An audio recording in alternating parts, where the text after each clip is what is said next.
Welcome back to episode 93 of the Hockey Cards Gongshow podcast. My name is Josh. I'm here with Troy. What's going on, Troy? Not a whole lot. Just got done coaching baseball again. We had a game. Our team won. Yay for us. Now it's time to record and talk about hockey cards. Dog days of summer, man. One might think that when the hockey off-season approaches that there would be not as much to talk about on our show. This show is a monster, and it could have been way bigger. It's crazy how much is going on right now. I just can't believe it. It feels like it almost gets busier during the off season. A lot of hockey stuff to talk about, a lot of hobby stuff. One of the things that broke really later this afternoon was a Hall of Fame announcement. Big day for goalies, Troy, in the NHL. Big day for goalies, but also so we got Henrik Lundqvist is going into the Hall. Tom Barrasso, I'm going off memory, so let me know if I get them wrong. Tom Barrasso, Mike Vernon. Yep. And then Turgeon, is that the other one? Turgeon, the highlights. And I think there's maybe a Ken Hitchcock on the coaching, and there was a female player who I can't remember her name. Caroline Ouellette. Yeah. Yep. So you got 4 NHL players. Once again, McGillney is not in there. That's dumb. Yeah. And then I didn't really realize until I saw Mitch Grotman post a thing about Cujo. Curtis Joseph's stats compared to Vernon and Barrasso. Come on. Like, I can't believe Cujo's not in yet. If Vernon and Barrasso get in, I think Cujo should get in. But that was doing a really quick analysis looking at Mitch's Instagram post. But yeah, interesting. Good day for goalies. Like to see more goalies get in the Hall of Fame, so that's good. From what I recall, Lundqvist was a first ballot Hall of Famer, and then both Barrasso and Vernon had been on the ballot for some time. Yeah, they should have been on for a while. And I think is Barrasso American? I think he's American. Yeah. I'm going to look it up. Yep, he's American. So, yay, USA, I guess. Go America. Speaking of goalies, Troy, I know you saw the video on Instagram, but I did get my Andrea Vasilevsky wallet from Second String. Did a box opening video on Instagram. As I was making the video and looking at the patch, the leather patch of his, I think it's from his blocker, was trying to find some provenance and photos of him playing. And I think he wears Bauer now, so a lot of the newer stuff was within Bauer. And just out of pure coincidence, went and checked out his Young Guns. And sure enough, there's the blocker right there in his Young Guns. And I about fell out of my chair. I'm sure he had a number of blockers, so you would need some like crazy photo matching to do the exact one that was within my wallet. But just the fact that he's wearing that blocker that's in my wallet in his Young Guns, to me, makes it all the more special. And boy, can I tell you, these Second String wallets, the quality is amazing. When I went to the local card shop, Absolute, that we go to in Savage here in Minnesota this morning to pick up our O-Pee-Chee Platinum box, I was showing all the guys there the wallet, and they couldn't believe it. That's awesome. They just thought it was pretty awesome. So if you haven't checked out the video, go to our Instagram, check it out, and be sure again to go to Second String's website at secondstringleather.com. They're essentially all one-on-one wallets because they basically buy goalie equipment and take swatches or patches out of the leather and make really sweet wallets and other leather products.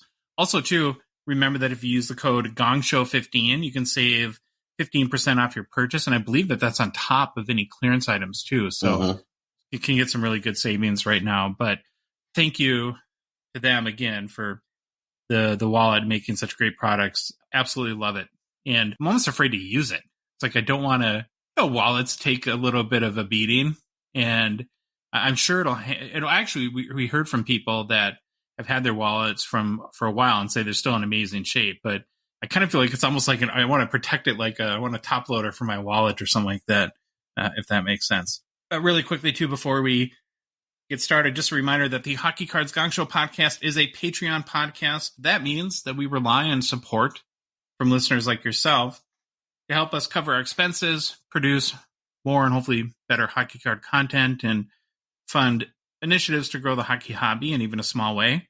Still time to be one of our first 99 supporters and join our out of 99 support level tier on Patreon. There's 8 spots left, so we've had 91 people take that up, and we're really appreciative to them.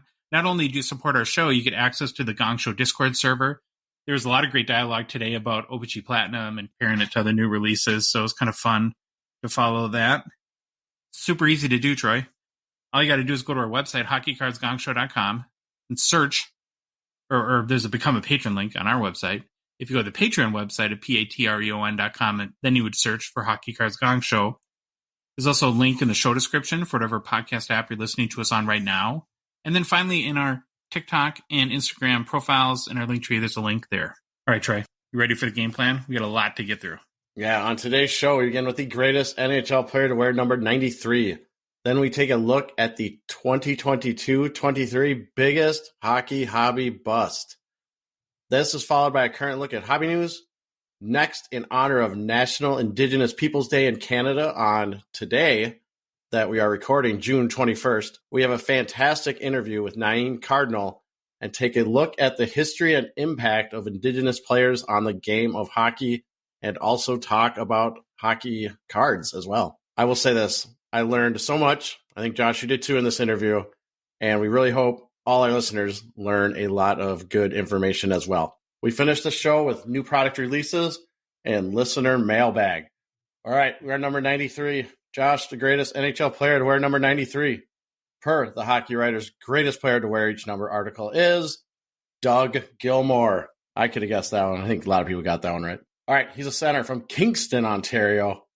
Gilmour was the 134th overall pick in the 1982 NHL entry draft by the St. Louis Blues. Gilmour played in 1,474 regular season games over a 20-season NHL career. It's a long time. Very long time. Gilmour began his career with 5 seasons with the St. Louis Blues. This was followed by stints with Calgary, the Toronto Maple Leafs, New Jersey Devils, Chicago Blackhawks, Buffalo Sabres, and Montreal Canadiens. Well, his basement must look impressive if he has all his jerseys framed up there. That's a lot, Yeah, man. no kidding. Lots of different teams. For awards and accomplishments, Gilmour is in the Hall of Fame. He's a one-time Cup winner in 1989 with Calgary. He's the 1992-93 Selke Trophy winner. He's a 2-time All-Star Game selection. Number 66 on the Athletics Top 100 NHL players of the post-expansion era. And his number 93 is retired by the Maple Leafs. And if you didn't know, the Maple Leafs had a rule. They didn't retire numbers. And I believe it was in 2016 they changed that. I think Shanahan might have had something to do with it. And so they had like a massive retire of numbers, like 16 different numbers or something. And his was one of them. Crazy. All right, Gilmour's stat line. During the regular season, he had 450 goals, 964 assists for 1,414 points. Gilmour made the playoffs in 17 of his 20 NHL seasons, compiling 60 goals, 128 assists for 188 points in 182 playoff games played. That's impressive to me. 188 points in 182 playoff games. Yep. I think it's impressive for him, too. We'll get into why, but if you know anything about his physical size, it's pretty amazing. Gilmour had 9 seasons of 80-plus points and 14 seasons of 20-plus goals. Best season of his career from a point standpoint was his 1992-93 season, where Gilmour had 32 goals and 95 assists for 127 points in 83 games played. Gilmour was known as one of the best defensive forwards during his playing career. He was also known for his very small stature. I think he was listed at 5'11". I'm going to cough and give air quotes to that 5'11". I think he was more around 5'9", 5'10". So he had a small stature, but if anyone ever watched Gilmour play, that didn't stop him from going out and playing a very physical game. He was typically matched up against the opposition's number 1 centers and relished in playing that agitator role, which is funny that I have this in here because in Mailbag, we're going to have a question about agitators. And we are. Gilmour is one of those agitators that had an offensive presence too, which a lot of them do. And Gilmour played the role very well. Now, obviously, I said he's one of Selke. He was a defensive forward, and he was able to marry his defensive game. And by his 4th NHL season, the offensive skill and the component came out of his game, and he reached the 100-plus point mark, which I think a lot of stuff I read was the turning point. Now he's a bona fide threat both ways, offense and defense. To sum up Gilmour's career, I was doing a little research, and Sean McAdoo, or Down Goes Brown, I actually had a really good quote. I think it says it best.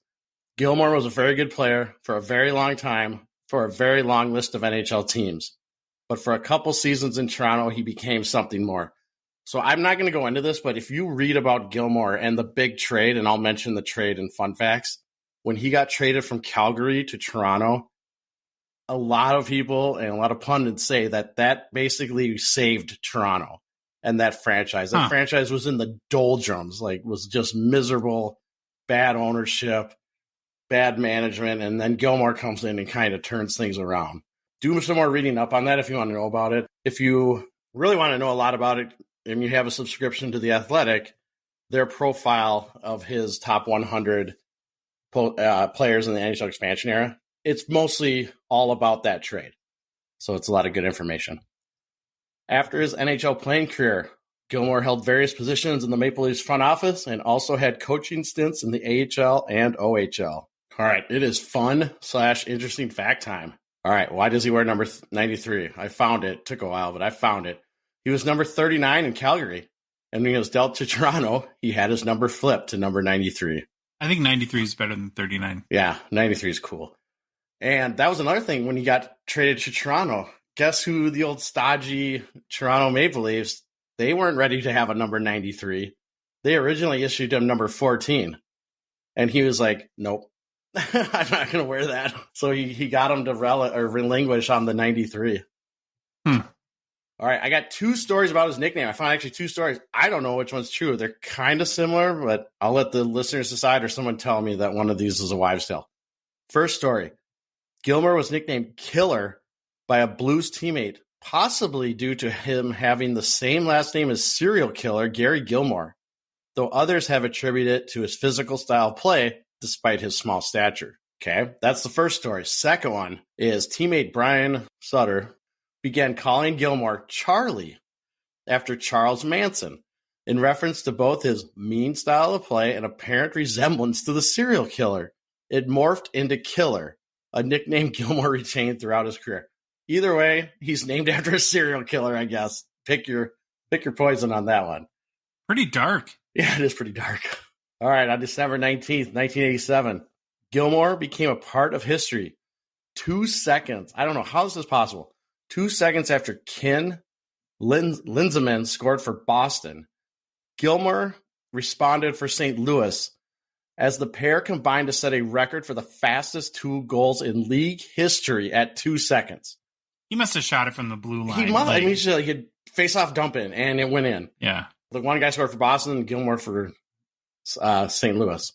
I think I was trying to. It's actually on the NHL.com record site. You can find like fastest goals by the same team. It's pretty crazy how deep you can get. Gilmour holds the Maple Leafs single season record for assists with 95 and points for 127. Final fun fact. The Flames. Well, hold on. Before I do this, I'm going to apologize right now. There's a lot of names in this, and I'm going to butcher them or not even try to read them. So here we go. The Flames sent Gilmour to the Toronto Maple Leafs on January 2nd, 1992, as part of a 10-player trade. Calgary sent Gilmour, Jamie McCoon, Rick Natras, Kent Matterville, and Rick Wamsley to Toronto for Gary Lehman, hey, we've heard this name, Craig Berube, Michel Petit, Alexander, Godinick, and Jeff Reese, in what still stands as the largest trade in NHL history. There you go. I think Toronto won that trade try. Yeah. Well, actually, they were. I remember if you like that Athletic article, they talk all about this trade. It's crazy. They go in depth. Yeah, it's of course the author is Sean McIndoe, and he's known for just going off the rails and deep in detail on stuff. So it's pretty awesome. So that's what we got for our boy Dougie Gilmour. His rookie card is a 1984 O-Pee-Chee number 185. PSA 10 has a pop of 56. The gem rate of a whopping 3%. The recent sale of this card was on April 2nd, 2023 via the PWCC Weekly Auction for $3,600 US. Wow. A lot of money.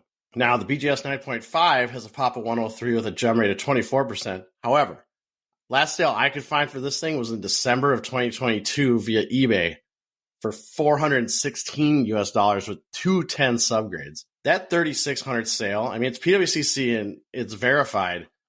That is crazy high, because I think before that it might have been in the low thousands, somewhere in there. So it must have either people got in a bidding war or something, but that's what it was. Kind of a guess, but it could be the difference between a rough cut O-Pee-Chee and a sheet cut. Maybe. Because PSA did not grade the sheet cut. And Beckett, a lot of those, especially the ones that have 10 subgrades, tend to be sheet cuts. And you'll see that like with the corners and edges are 10, but the surface is less than 9 less than 10 or even 9, because when they were rolled up in the sheets, a lot of times it scratched the surface and they get dinged for that. Great point. Let no one say that we have not learned anything from doing this show. We have learned something. It feels weird. I didn't even know who was talking there. Nice. So that's what we got. Dougie Gilmour, great player. All right, Troy, we're going to transition to the biggest hockey hobby disappointment of the 2022-23 season. Are we going bust or disappointment? Which one do you like better? Bust is very loaded. Disappointment feels like how our fathers probably feel towards us. Good point. And yeah, so either or. We'll let you and the listener choose however way you want to take it. We'll do it that way. So our last show, we looked at the biggest hobby breakthrough player for the 2022-23 season, which you, the listener, and Troy outvoted me and selected Tage Thompson for the great honor of being the Gong Show Breakout Player of the Year. So I have an idea, Troy.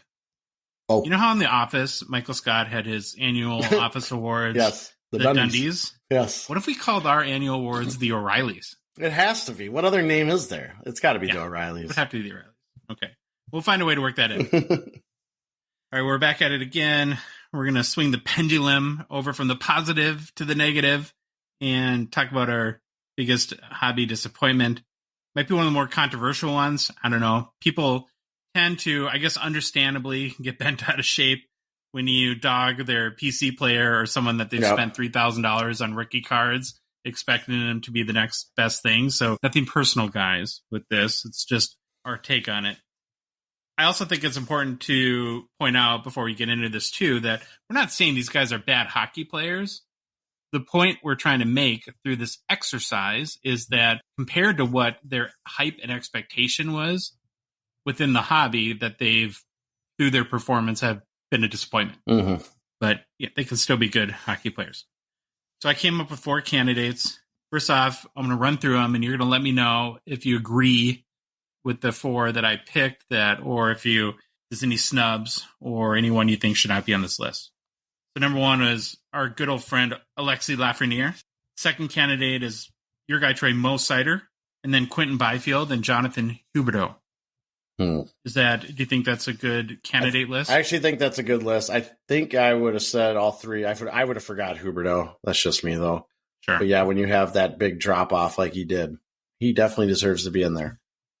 I wanted to come up with a veteran guy. Okay, so I'm going to run through all 4 candidates, a little bit state our case, why we believe they could be the biggest hobby disappointment, and then you and I will make our own selections, and then we'll also reveal the Instagram poll we did and see what the listeners and followers had to say on this topic.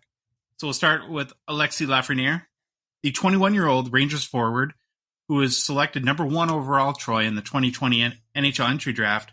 Came into the league with a ton of fanfare, hope, and hype, of course. Was easy to see why, as Lafreniere did have the pedigree that we talk about that you'd want in an NHL prospect. So I looked up in 3 seasons in the queue, Lafreniere put up 114 goals and 297 points in 173 games played. So that's 0.66 goals per game and 1.72 points per game. That's not bad. But after 3 seasons in the NHL now, though, he has not been able to rekindle his scoring touch, producing only 47 goals, 91 points in 216 games played. So that is 0.22 goals per game and 0.42 points per game. Last season, Lafreniere put up 16 goals, 39 points, and 81 games played. It was a little bit better than the year before. So if you're looking for a glimmering hope of light, I guess, maybe that would be it. I also know with a number of these guys, sort of the reflexive answer is going to be, well, they're still young. And I get that. It's absolutely true.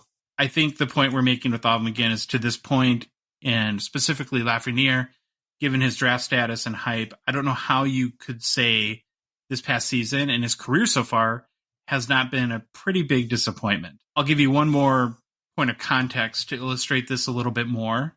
So remember, Lafreniere is 21 years old, and he had 16 goals, 39 points, and 81 games played this past season. I looked up some other guys in their 21-year-old season to see what they produced.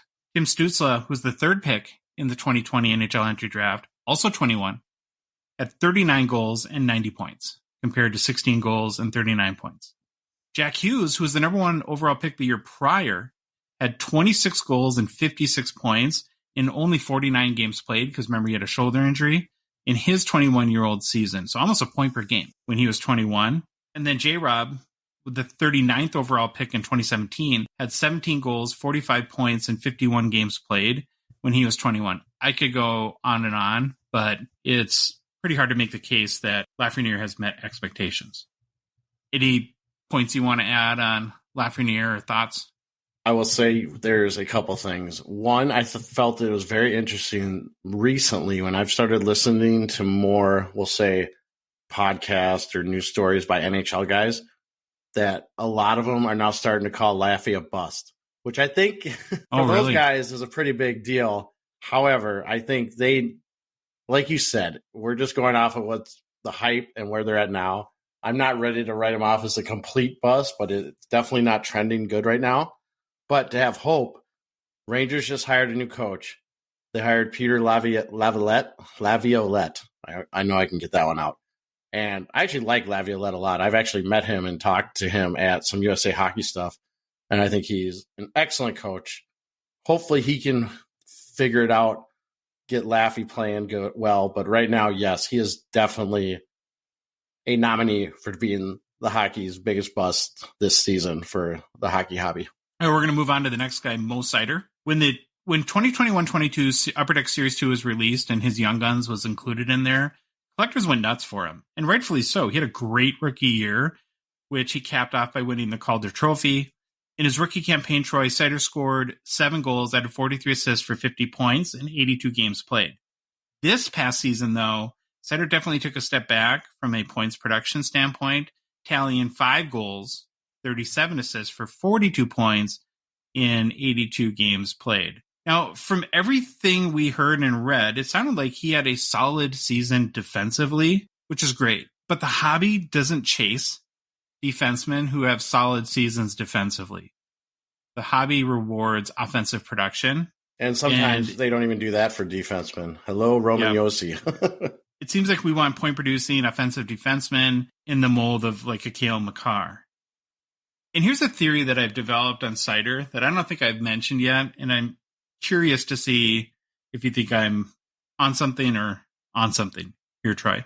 I think to some degree the Cale Makar hype might have contributed to the Mo Seider bonanza. Because if you think about the timing of everything again, Series 2 came out, I don't remember exactly when it was. It was either during the Stanley Cup Finals or right after, when everyone was going bonkers over Cale Makar. It was Bobby or this, Bobby or that, and everything was coming up deuces for Makar. No matter what he did, it all worked out. And in this hobby, what we know is the only thing we like better than a generational talent is the guy who we think could be the next generational talent. And so maybe some of that happy thoughts about Makar and is this the new wave of NHL defensemen that are going to be so offensive minded and be very flashy and carry the puck and produce offensively that maybe added to a little bit of the hype and mystique around Seider after his rookie campaign. Do you think that there's any merit to that? I can definitely see the points being made. I don't know if it's the exact answer, but I get it and I can go with it. But yeah, like you said, it was Cale Makar, this, Bobby Orr, next Bobby Orr, all this stuff. And so we got really hyped up for a offensive defenseman to produce a lot of points. And I could see it totally affecting Mo Seider. So I guess I'm on board with it. I like it. Yeah, I think we're all kind of smitten by this new defense. And who knows what will happen? Maybe Seider will regain more of that offensive production. But he could also be just a really good defenseman that scores 5 to 10 goals a year and has 45 to 55 points and is a top pairing. I mean, and not a big hobby star, but a really, really good NHL player. based on how crazy his prices was and how they were flying off the shelves proverbially on eBay, it's hard not to call this past season a big disappointment for Mo Seider. Yeah, I'll give away kind of my thinking on, this is one where through no fault of Mo Seider's own, he just might be a solid defenseman. And being a defenseman, I really struggle with the whole bust on him being the number one bust. But given that the hobby jumped all over him, like you said, and maybe it was that Makar effect, he definitely is a nominee. But yeah, he might just be a guy that's a solid defenseman and doesn't put up Cale Makar / Bobby Orr points. I think it's worth saying again, too, just for clarification, in case anyone still might be a little bit confused. We're talking hobby bust, not NHL bust. No, not NHL bust. Mm-hmm. Unless it's Lafreniere. No. Both. or maybe this next guy. Yeah. So the next guy on our list is Quinton Byfield. Just 20 years old, so very much a young pup. Was the second overall pick in the 2020 NHL entry draft by your Los Angeles Kings, Troy. So we have the number 1 and number 2 pick on this list of biggest hobby busts. That's not great from the 2020. Like Ottawa looks pretty good with their pick at number 3 with Stützle there. There's been so much talked about Byfield's development, or maybe lack of development to this point. He's been given a lot of rope early on, as he was super young when he was drafted, came into the league during COVID, and that provided, I think, a natural reason or excuse, however you want to look at it, for how long it's taken it to click in the NHL. So I think coming into this past season, the prevailing expectation was that he would really break through and establish himself as an NHL player. He had a couple years of experience. The whole COVID thing's over. Now's the time for, he's a little bit older, right? Now's the time for Byfield to produce. Well, Troy, he scored 3 goals and 19 assists for 22 points in 53 games played. He did also spend some time in the AHL with the Ontario Reign, where he did have 9 goals, 6 assists for 15 points in 16 games played. I read a whole bunch of articles yesterday and today on Byfield, and while many writers seem optimistic, citing that despite the lack of scoring production, he did a lot of quote unquote like the little things really well last year. But for a number 2 pick in the draft, 3 goals in a season is not going to cut it. And it's not going to make you a hobby chase in the slightest. Yeah. In one of the articles that I read on a website, LA Kings Insider, there was a great quote that I want to read that I thought sums up the disappointment around his production last year. Quinton Byfield scored 3 goals this season, despite spending upwards of 3 months playing first-line minutes alongside the team's leading scorer and the team's leading goal scorer. Of these 3 goals, just 1 came in 5-on-5, a total he matched during the 6 games he played in the postseason versus Edmonton. His chances ranked right around in the middle of the NHL, but among 382 forwards to play at least 500 minutes at 5-on-5 this season around the NHL, just 3 checked in lower than Byfield's 1.67 shooting percentage. Yep. It's not a good shooting percentage. Yeah, he definitely struggled, and I think it kind of came to a head when his head coach called him out. Basically, like, we need more. I know you're young and stuff, but we need more. And like I've said in the past on this show, I've never been a Byfield guy. When I saw him in the World Juniors, there's just something about his game that I didn't like. I didn't like his effort, and it's kind of still nothing I've seen has changed that. Now, again, like we said, we hope these guys do well and they pick it up. But for right now, Byfield's definitely a good nominee for the bust. And then our last guy is Jonathan Huberdeau. Huberdeau was a linchpin in one of the NHL's biggest trades in recent memory last season, as him and Mackenzie Weegar were shipped to Calgary from Florida for a mouthguard chewing Matthew Tkachuk. It's not often, Troy, you see 2 100-point scorers essentially traded for each other. Yeah. In his final season with the Panthers, Huberdeau put up 30 goals, 85 assists for 115 points in 80 games played, helping the Panthers win the President's Trophy. They then beat the Capitals in 6 games in the first round of the playoffs, but were swept in round 2 by Tampa Bay. I think at that point, the Panthers were looking to make some changes and ended up making the trade, sending Huberdeau, of course, to Calgary. From our reports, he was pretty disappointed in the trade. I think he'd been very vocal publicly about wanting to finish his career with the Panthers. Although, soon after that, Calgary signed him to the richest contract in franchise history, an 8-year, $84 million extension with an average annual value of $10.5 million a year.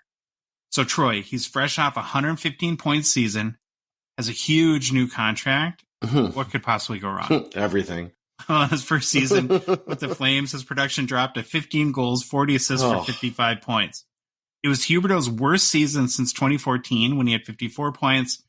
It's also the NHL record for the largest drop in point production from one season to the next. That is not a record that you want to have if you're an NHL player.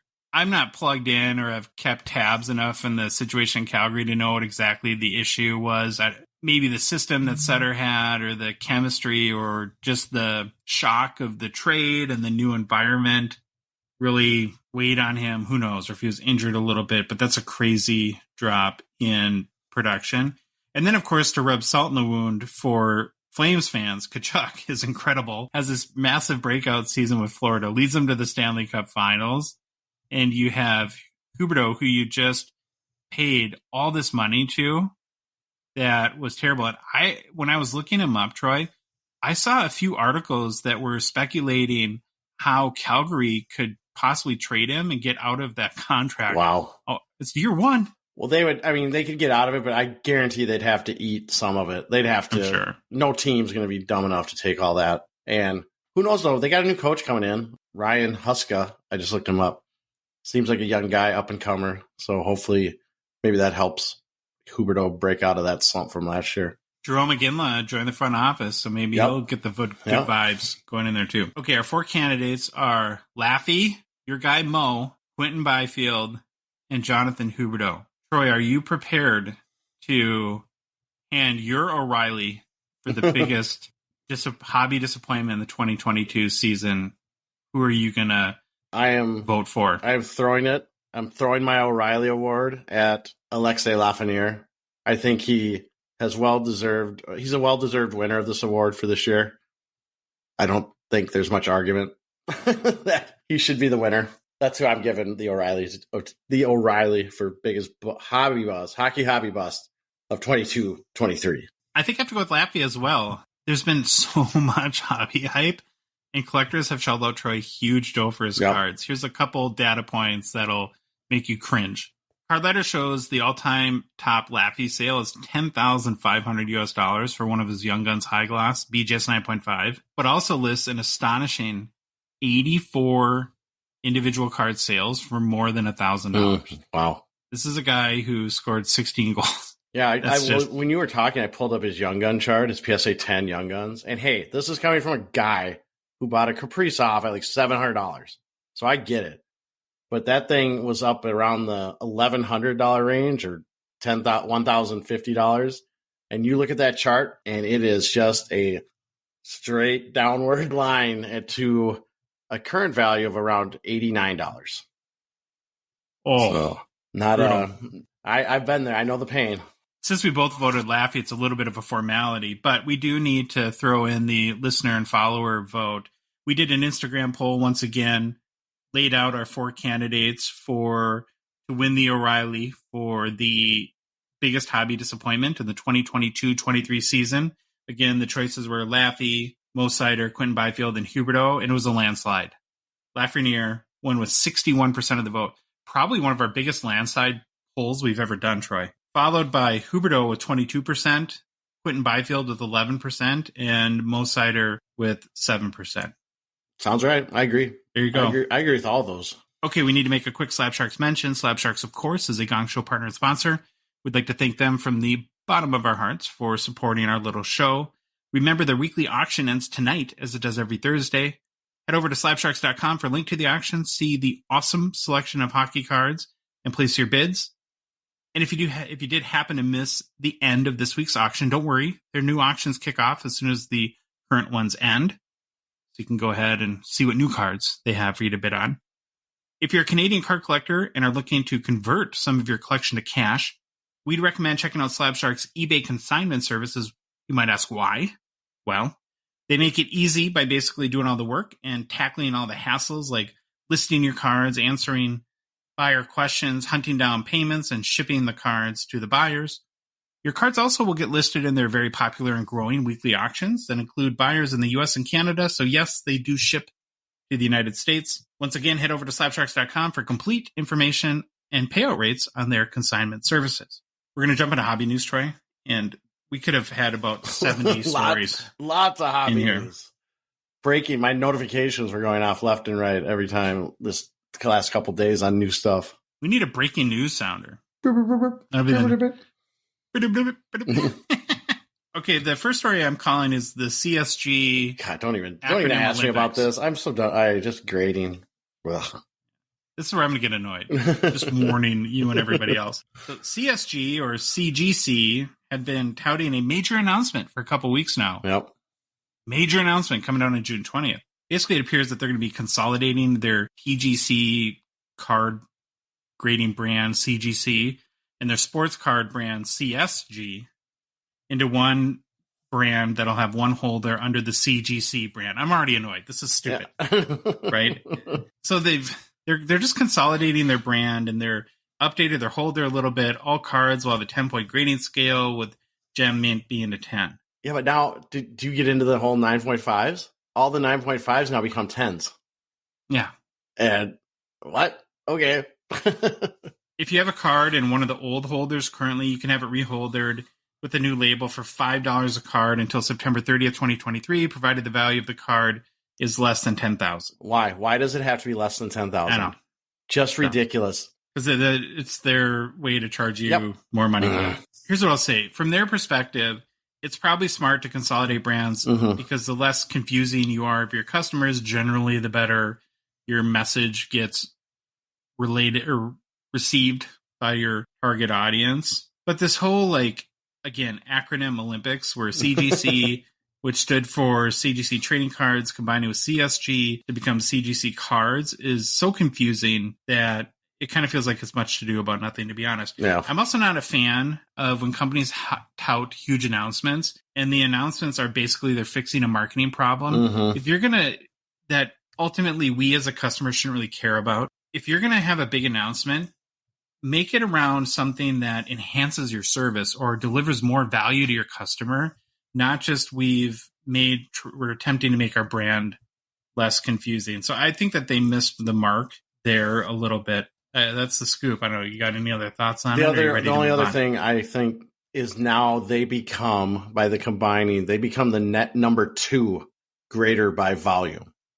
I think they overtake SGC. And so they'll now be number 2, I guess. Next story. Troy, eBay is putting the smackdown on breakers, particularly small breakers. I think this is actually a big deal. I think it's a really big deal. Have you heard of this story? I've read about it. I'm going to let you go so I don't steal your thunder, but then I'll chime in if I see anything that I thought I saw that maybe was missed. But yeah, go ahead. Well, that's good. I'm very protective of my thunder, so I do not want you stealing it. There's lots of changes brewing in the sports cards landscape, of course. And here's a big one at eBay. Effective July 18, 2023, case, box, and pack breaks can only will only be able to be sold on eBay by quote-unquote approved sellers. I read about this on Sports Collectors Daily, and there is a quote from some eBay executive in the article explaining the reasoning behind his policy change. He or she said, "We want to take steps to support this experience while also ensuring a greater level of consistency for our buyer community," which is a whole bunch of words about nothing. What do you think the meaning behind that is? They're just people getting a little scammy, do you think? Exactly what I think it is. I think they're trying to say we're looking out for the consumer. I have a lot of issues with the whole thing you're going to get into next, but it does look like it's squeezing out the smaller guys, and maybe that's where they saw the more scammy issues or stuff happening that they didn't like. But it's really weird how eBay just went out and found, they just notified you and said, you're approved.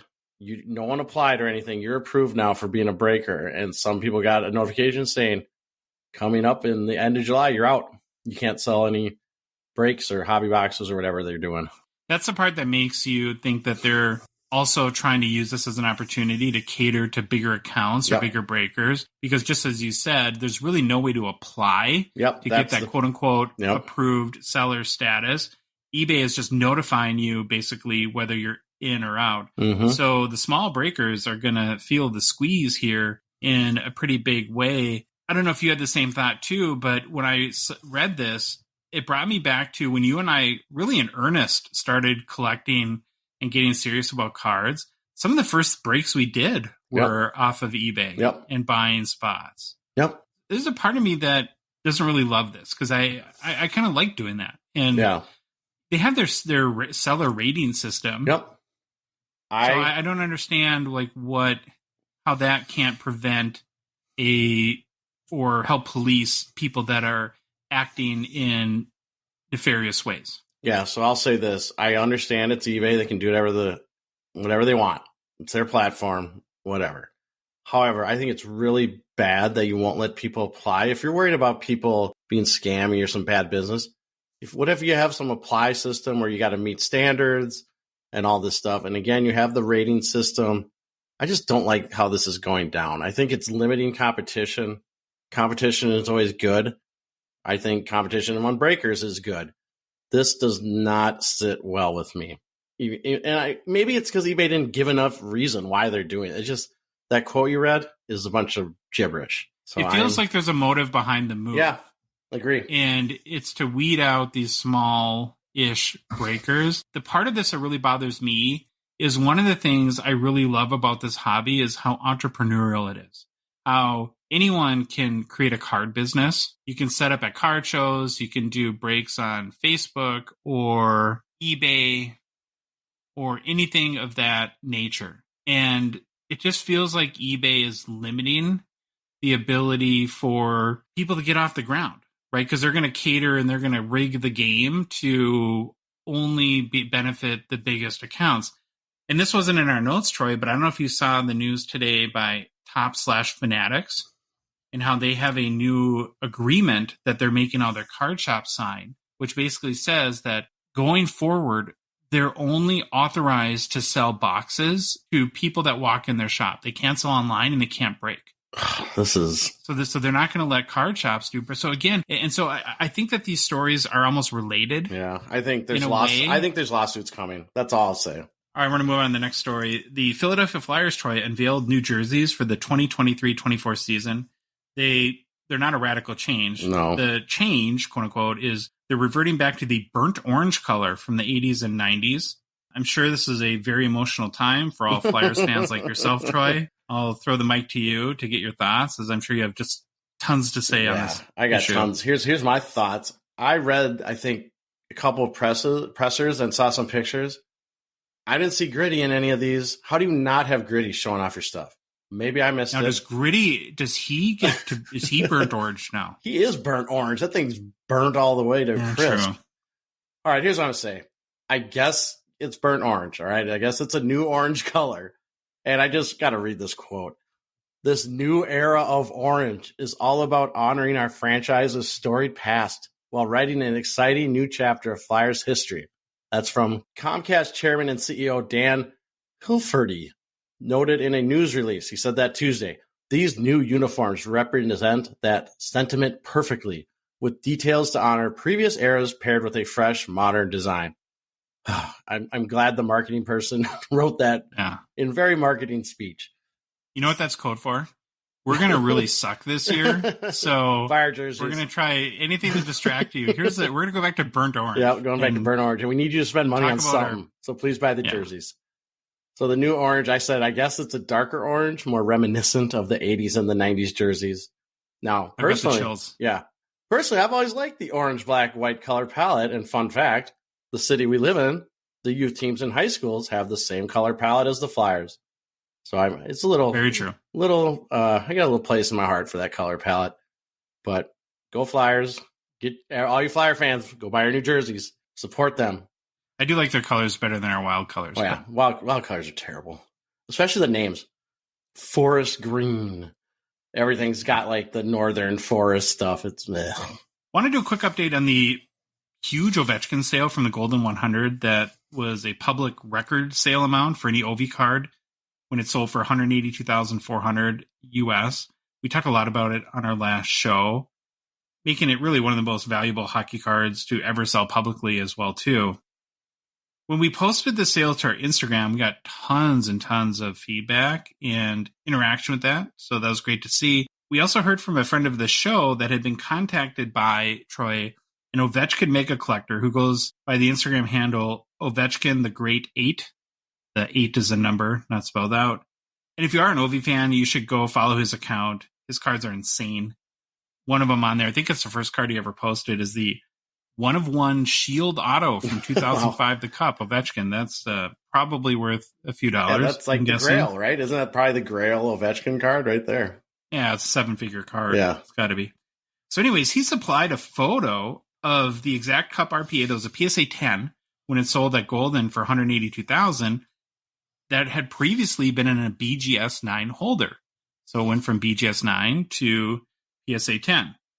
We ended up posting both holders, and just to point out that I took it as, I guess, initially as another reminder to buy the card, not the grade, to show you that even cards that are PSA 10s, maybe at one time were not, and it used to be a BGS 9. And why that's so significant, Troy, is the top sale for a BGS 9, the Cup RPA out of 99, is $105,000. And this sold for $182,000. So that's a pretty big gap there. Well, one of our clever social followers looked up the cert number on the BGS 9 and found out that that cert number points to a Michael Jordan card, I think from like 1994 or something like that.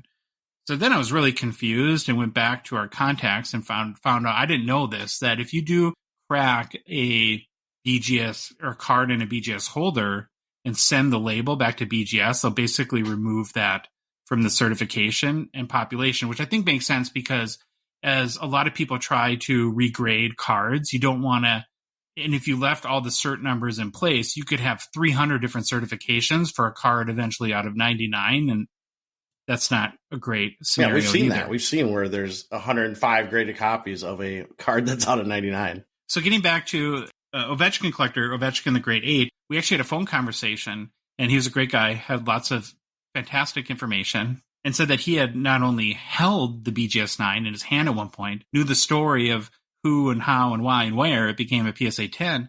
He actually said that prior to being a BGS 9, it was a BGS 8.5, which is crazy again in of itself.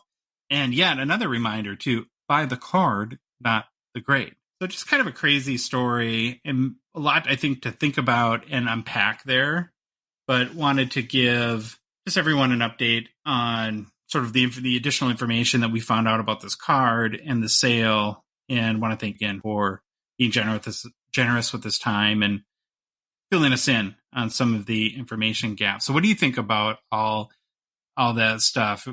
I guess the other before I let you go, my other takeaway would be, before I spend $180,000 on a card, I think I would want to have really clean provenance and spend a lot of time researching that, and definitely you don't want to impulse buy, because had I bought that card and then learned all this afterwards, I don't think I would, just being honest, feel really great about my purchase. Would you? No, I wouldn't. But I've kind of sympathized, because I was trying to think, if I put myself in that shoes, how would I find out all this stuff before I bought that card? It only came out after we posted it. And I was trying to think to myself, but now that we know that there's this Ovechkin the Great 8 collector on Instagram, we've starting to see this more and more. How about these guys that are like the collector of a certain player?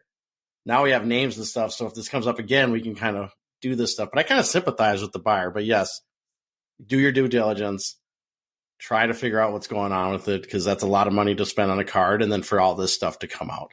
So much of this hobby is not, or the information, the knowledge to help you be a successful collector doesn't exist anywhere. It's just in various people's heads. And so really to learn any of it, you have to develop contact.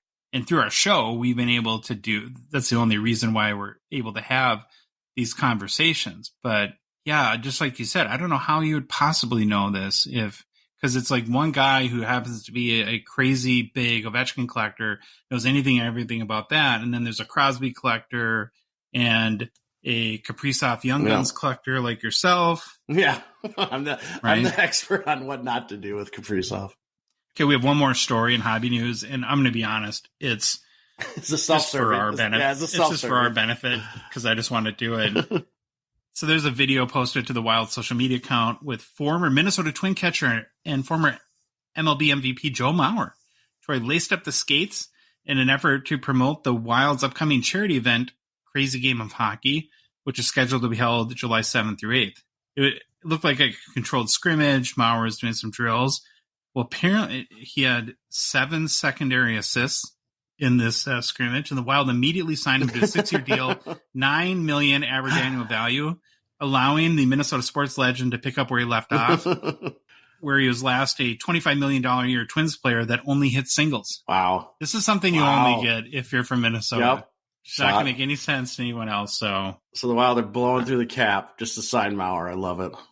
The only megastar or mega money the Twins have ever paid anyone is a guy who couldn't hit anything more than a single to save his life. He was a slap hitter, opposite field. Yep.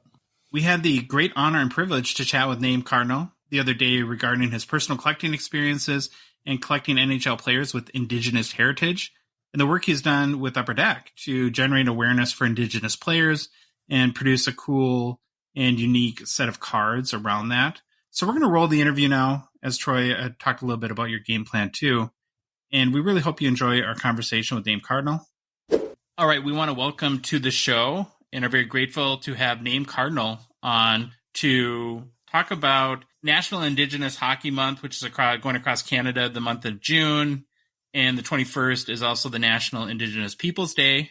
Indigenous people have played a huge role in the history of the game of hockey and continue to play a major role in hockey today. And it's something that Troy and I know hardly anything about, which shouldn't be a surprise to anyone because we tend to know nothing about everything. And a lot of people actually, I want to say about 4 months now, I've heard consistently, we need to have Naim Cardinal on the show, that you'd be such a great guest. And so I'm really happy that we were able to pull this together and that you were willing to join to talk about the history of Indigenous people in the game of hockey and the NHL. So welcome to the show. Yeah, thanks for having me. I'm really honored to be here. This is one of my favorite hockey card podcasts out there. So I know you've had a lot of really great guests, and I'm happy just to be a part of that lineup and very appreciative that people would think of me that way to suggest me as a guest on your show. I want to say like more than 5 people had recommended that we have you on. So that I think that says a lot. Okay, so the first thing that I want to do, and I mentioned this to you a few minutes ago before we started recording, is I tried to do a little bit of homework today because, like I said, this is a topic I honestly don't know a lot about, but I'm excited to learn. And I ran across a number of words and terms that I would want to make sure that we have really good definitions on so that I understand kind of what they mean, how they should be used, because I don't want to be offensive to anyone in any sort of way. And so as I was looking up the history, you saw the word Indigenous a lot, where you see like National Indigenous History Month and Indigenous People Day, see the word First Nations or term First Nations, ran to the word Aboriginal a few times. So can you help us kind of understand, are these all interchangeable? Do they mean different things? When should they be used? All that sort of good stuff. Yeah, for sure. So yeah, a lot of those terms are historical terms. They're labels that have been given to Indigenous people, I guess. And the term Indigenous, it's an umbrella term, which is inclusive of First Nations, Métis, and Inuit in Canada. And a lot of those other words like Aboriginal and even the word Indian have been historically used in that sense. It's been they've been provided to us by the Canadian government. So none of these names are names that we have chosen. They're names that have been applied to us for a lot of different legal reasons, political reasons as well. In Canada, we have something that's called the Indian Act, which kind of defines and dictates the way a lot of Indigenous people live their lives. And within that Indian Act, which was created in 1876, it defines in there who is, I guess, like an Indian, which is a misnaming, I would say, of First Nations, Métis, and Inuit in Canada. So there's a lot of history behind these names, and you'll hear a lot of different ones. You also hear the term Native, and depending on who you're talking to, and I always say, like, I never speak for every single Indigenous peoples out there. I would say that there's even people who don't like the word Indigenous, even though it's probably the latest and most up to date. And I would, in my opinion, and again, I don't speak for everyone, in my opinion, it's the most appropriate, because when you look at the definition of the term Indigenous, it means that it's something that is naturally occurring or comes from a certain area. So I would say that is the most appropriate, but there are people who don't like that. I've heard that a lot as well. And the legal term for a lot of people is also Indian, which comes from the Indian Act, and you all have Indian status in Canada. And those people who are defined by the government as being Indian are who the Indian Act applies to. So there's a lot of history behind these words. They're always changing and transforming. I'm sure we'll move on to something else in a few years. But the thing I always tell people is that for millennia, we've had names for ourselves that we've called ourselves in our own languages that I think that's important that people are reminded of too. So it's a really great conversation to have. And I think it's a great way to start the show, just to kind of give people a little bit of background and history about some of those terms. But for myself, I prefer the term Indigenous. Like I use that in a lot of the things that I do through my work as an educator, and then also through collecting hockey cards. That makes a lot of sense to me. So I'm from northern Minnesota originally, and we have a fairly large Native American population there, big population of what they would call themselves the Anishinaabe, but most other people would call them Ojibwe or even Chippewa, which is the least preferred. So I kind of grew up understanding that whatever you called us for legal or whatever other reasons, we are the Anishinaabe people, and that's how we refer to ourselves. Yeah, totally. And one of the things that I've tried to do through collecting hockey cards is educating people about some of those traditional names that we have for ourselves. So as my collecting has evolved over the years, I've moved away from a lot of these anglicized versions of names and try to make them more traditional to the best of my knowledge anyway, and trying to do that without making any kind of mistakes or offending anybody. And like I said too at the beginning of our conversation, the timing is, I know in Canada, June is National Indigenous History Month, and then the 21st, which I assume coincides with the summer solstice, but maybe you can educate us why, is National Indigenous Peoples Day. So does it have to do with the summer solstice? Is that not a coincidence, I assume? Yeah, yes, it is very much connected to the summer solstice. So it used to be called National Aboriginal Peoples Day until we changed the title of it, I think, in 2016. But the reason why that date was chosen was because of that reason, because of the summer solstice. And during that time, during the summer, a lot of Indigenous people hold their ceremonies. So it's a very important and sacred time of the year for a lot of different Indigenous groups. And for that reason, it was chosen to be June 21st. So let's start with yourself a little bit. What's your history with the game of hockey and then into hockey collecting? How did you get so involved with, like us, and get the bug to collect little pictures of cardboard? Yeah, well, I had a love-hate relationship with hockey my entire life. I would say as a sport, hockey was the very first love that I had. I loved watching hockey. I breathed, slept, ate hockey all the time. I watched it on TV every chance that I got. And that's what I wanted to do with my life, is like, I only saw myself as a hockey player. And that's what I thought I would be when I was a young kid. And that's all I ever talked about. That's all I ever wanted to do. I played a lot of street hockey, played a lot of hockey on outdoor rink. But the thing was, my family was like pretty low income when I was growing up. And I couldn't afford to play hockey, couldn't afford equipment, couldn't afford to travel, registration fees, all those kinds of things. Hockey is a very expensive sport to play, especially in today's day and age. So I never did get the chance to play organized hockey, and never played minor hockey before. It was a very, like, I guess it would, for me, it was a very like sad time every year when hockey registration would come around, and I found out I wouldn't get to play. So, but the thing was, I started collecting hockey cards, and for me, hockey cards kept me connected to hockey, the game of hockey itself. And I learned so much about hockey players, about hockey teams, from hockey cards, from the backs of hockey cards. And like that is the way that I was a part of the game. That's how I kept myself a part of the game. But then I started collecting in 1989, which was the O-Pee-Chee year with like Joe Sakic's rookie, Brian Leach's rookie, Theo Fleury, like very well-known set. What happened was the year before that, I distinctly remember going over to my cousin's house, and they were 3-4 years older than me. I went into their bedroom with my brothers, and they wanted to show us something. So they pulled out a drawer, and they pulled out this photo album. And in those times, there weren't any nine-piece sleeves for your hockey cards. You kept your hockey cards in like actual photo albums. So with the paper, like sticky, with the adhesive, and so they pulled this photo album out of the drawer, and they had the 88, 89 set in there. So the set with the thumbtack with the Brett Hull rookie year. I remember looking at those things and like it blowing my mind that there was hockey cards. I didn't know there was hockey cards. So I got the bug right then and there. I started collecting immediately the next season. We also collected those Esso sticker books. I don't know if you've ever seen them. They have a glue on the back. You wet the back and then you stick them inside the book. It's like a Hall of Fame album. You can get them from gas stations. So you can get the book and then you buy like the individual like packs of stickers so that you fill the book up. So that's we didn't have those here, I don't think. Do you remember that? We had the Tops. We had the Tops, I think Tops or O-Pee-Chee made sticker books. There's one that I know I had them for like 5 years, but there's one that's Gretzky on the cover. I think he's either holding the cup or he's celebrating.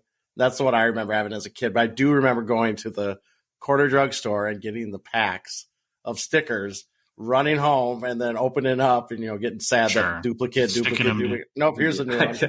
And I actually found this book at my parents', and I was terrible. I didn't line up anything. They're all crooked, and the players, and then they had the logo sticker you could get to. I do remember some kind of sticker books that we had. So that's cool.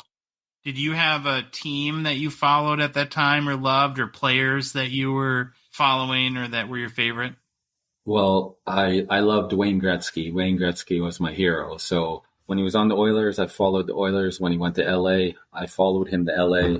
When he went to St. Louis, I followed him to St. Louis. And then I kind of got disconnected from hockey for a few years after that because I really started playing basketball a lot. And that's where a lot of my focus went. But my early years, I was all about Gretzky. I had a Gretzky jersey.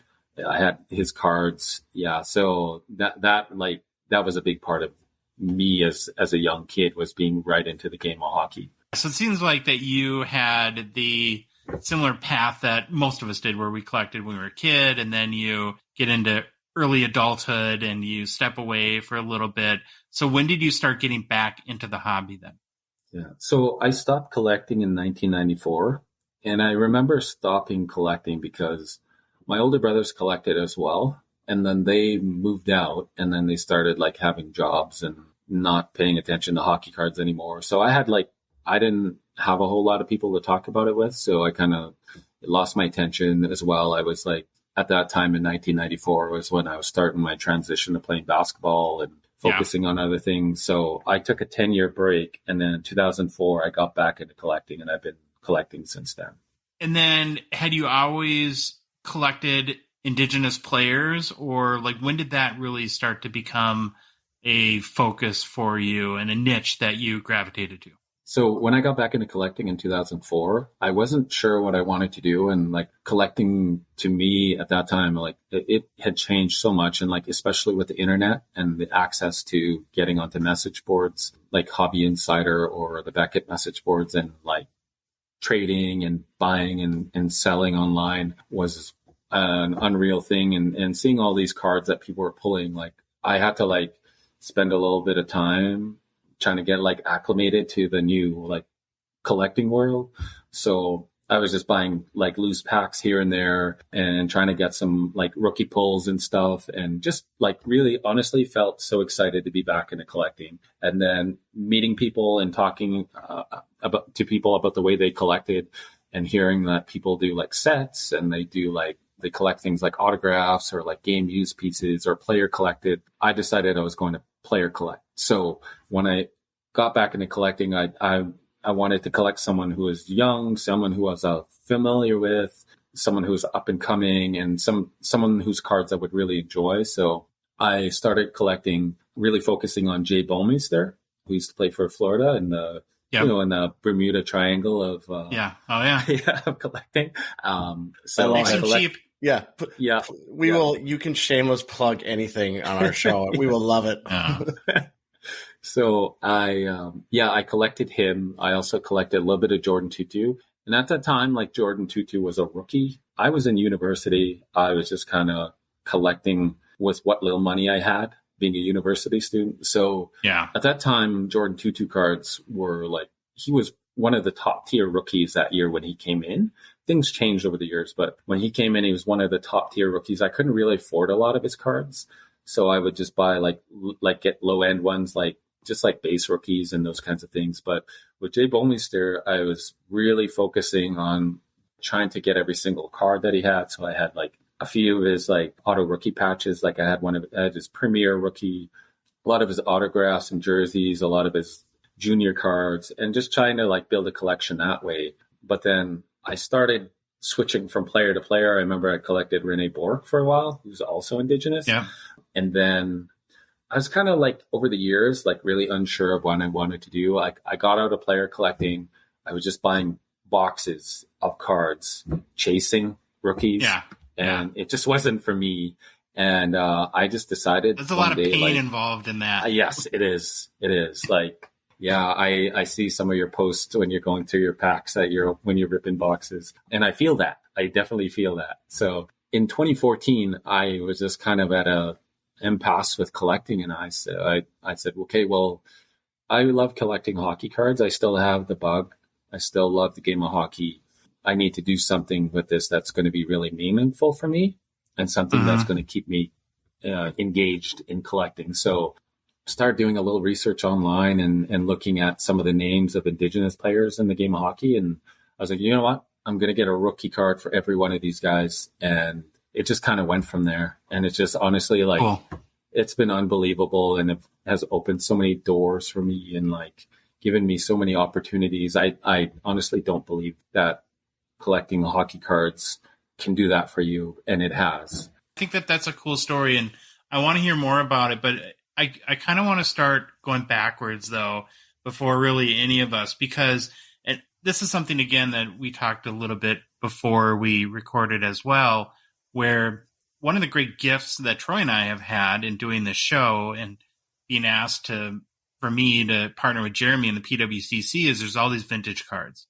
And so we're learning about player. We pick cards and we pick a name. We know nothing about this person, and it provides us the opportunity to do a whole bunch of research and learn about their impact. And there's been a number of these guys, of course, that were Indigenous. Like I think like Brad Park, right? He is no. Who am I thinking of? Not to my knowledge. Jim Nielsen, maybe. Yeah, maybe. But I think like going back in the 50s and 60s that we were exposed to a little bit. And again, I just proved how little I know. But I kind of want to go back and start with, and maybe even further it goes back, you'll have to tell us, but like what role did Indigenous people play in really the foundational elements of the NHL, starting the NHL, and what were some of the obstacles maybe that they had to overcome as part of that? Yeah, Indigenous people have played a big part in the game of hockey. You look at the first hockey sticks, they were made by the Mi'kmaq people from what we know today as Nova Scotia. Their hockey sticks were advertised and being sold to different teams. Wow. And they were considered some of the best sticks in the game of hockey at that time. And that is what the modern day stick has been modeled after. So there's a lot of history there. There's also a lot of really early players like who won Stanley Cup championships, like Rod Flett, who played. So this was before the NHL was the NHL, and the Stanley Cup was like the Canadian Championship. So there was a number of teams who competed for it. And one of the original winners of the Stanley Cup was a gentleman named Rod Flett, who was Métis. And he won 3 Stanley Cups in the late 1800s and early 1900s, as well. His brother also played with him there as well and won 2 Stanley Cups. So very early Stanley Cup winners. Players coming into the league at the very time the league is starting up. There's stories about a player named Paul Jacobs, who's credited by the NHL as playing 1 game. But there's a lot of discrepancies in the story about whether he played or not. And there's also reports that he played into up to 5 games because he appears in the lineups, but the newspapers at the time were not reporting him as being at the arena on those dates. So there's discrepancies between reports. So that was during the 18-19 season. So it's funny, last episode you were talking about the Toronto arenas, and he was on the Toronto arenas. So yeah, so one of the first Indigenous players was in the very early days of the NHL. And then just going a little bit further down the line, there's a player named Clarence Taffy Abel who played for the New York Rangers. He played for the Chicago Blackhawks. He won Olympic silver medal with the United States national team in 1924. And then he won a Stanley Cup with the Rangers a couple of years later. So a lot of history going all the way back to the early days of the Stanley Cup, early days of the NHL. And then looking into the 30s and 40s, start seeing a little bit more players coming in. Elmer Markle, to name one, also Jim Jameson. And a lot of these guys only played a handful of games and played a season or two, and then they've moved on to other things. Johnny Harms was another player from the 40s. Another player named Joe Benoit, who was actually one of the original members of the Punchline. And then when he left, Maurice Richard came in and took his spot. So he went to go serve in World War II for a couple of years. And then he was playing on the National Army's hockey team in a senior hockey league at that time. He served his time in the war, and then he went back to the NHL and won a Stanley Cup with the Canadians back in, I think it was 1946. So yeah, just a lot of players who had a deep impact on the game of hockey.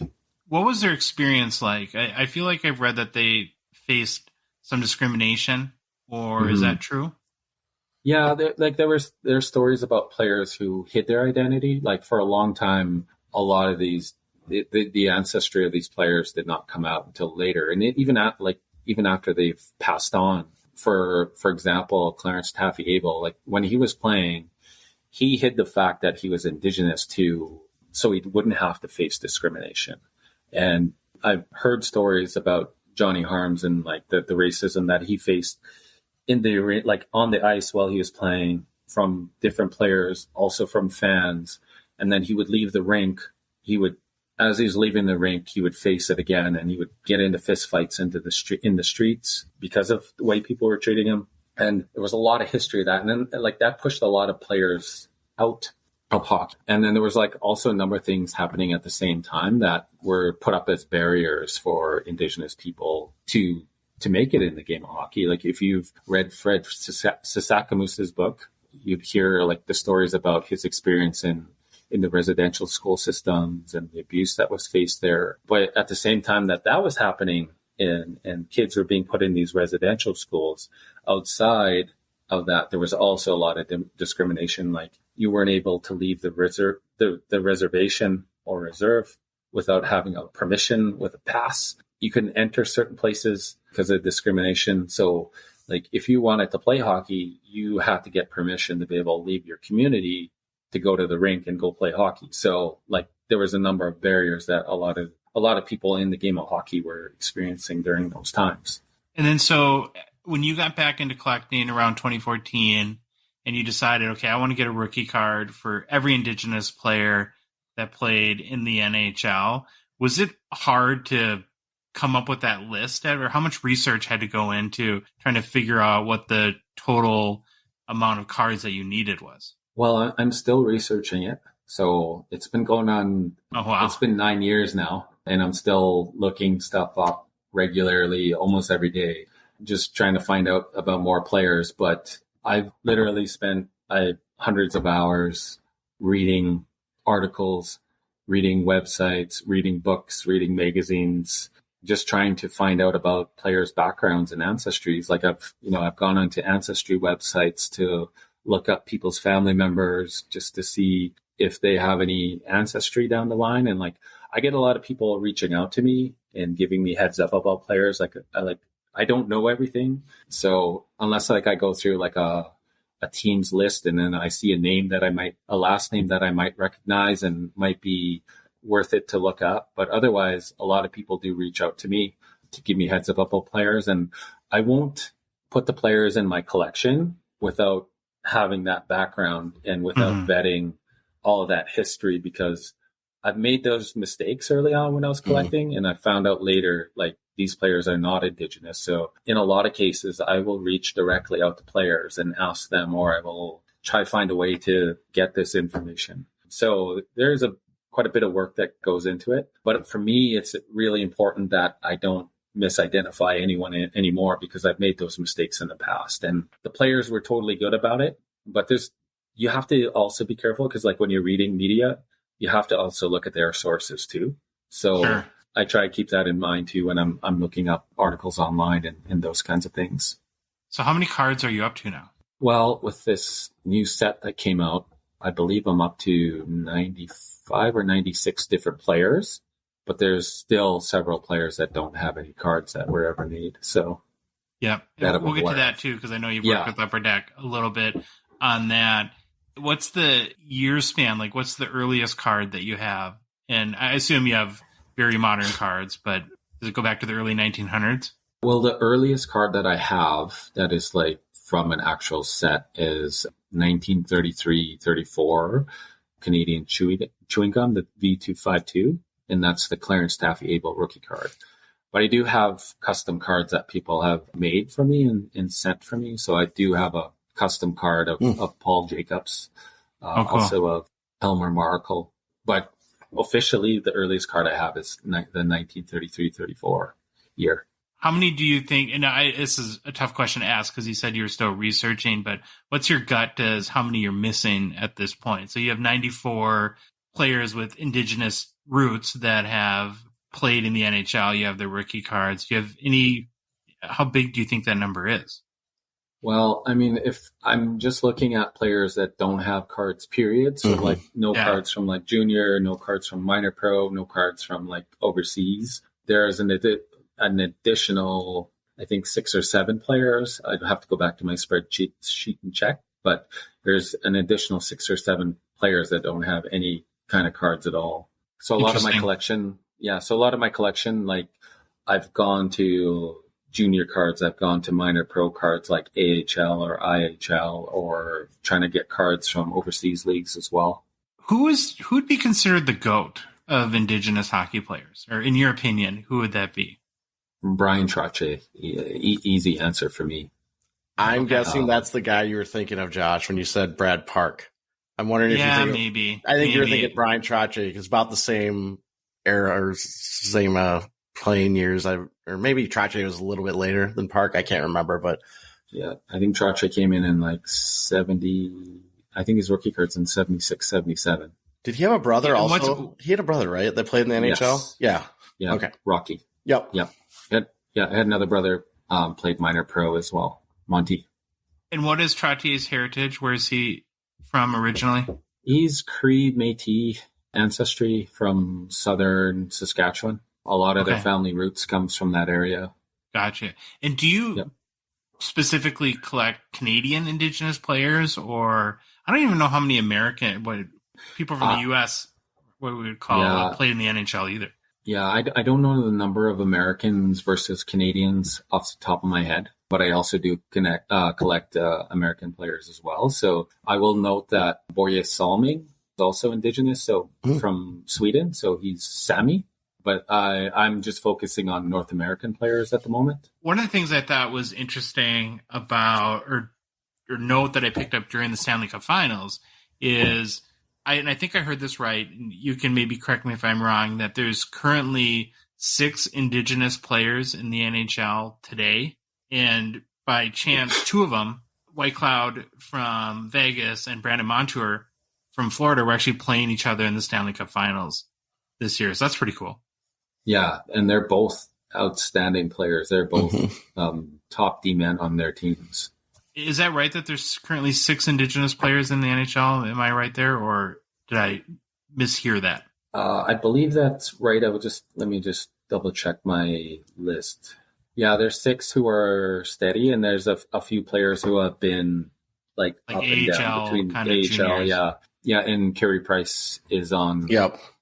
Leave from his team right limbo, now. right? Yeah. Limbo. Yeah. Well, and TJ Oshie, we're very familiar with TJ Oshie in Minnesota. Yeah, he's from Warroad. Very well-known player as well. So if there's 6 regular players in the NHL, and I'm trying to learn because I'm just curious here. What do you think of that number? Do you think that Indigenous people are still underrepresented in the NHL, or how do you explain that, given that so much of the roots of hockey are deeply embedded in Canada, and Indigenous people helped design the stick, for gosh sake? I guess I would intuitively think that there would be more. Does that make sense?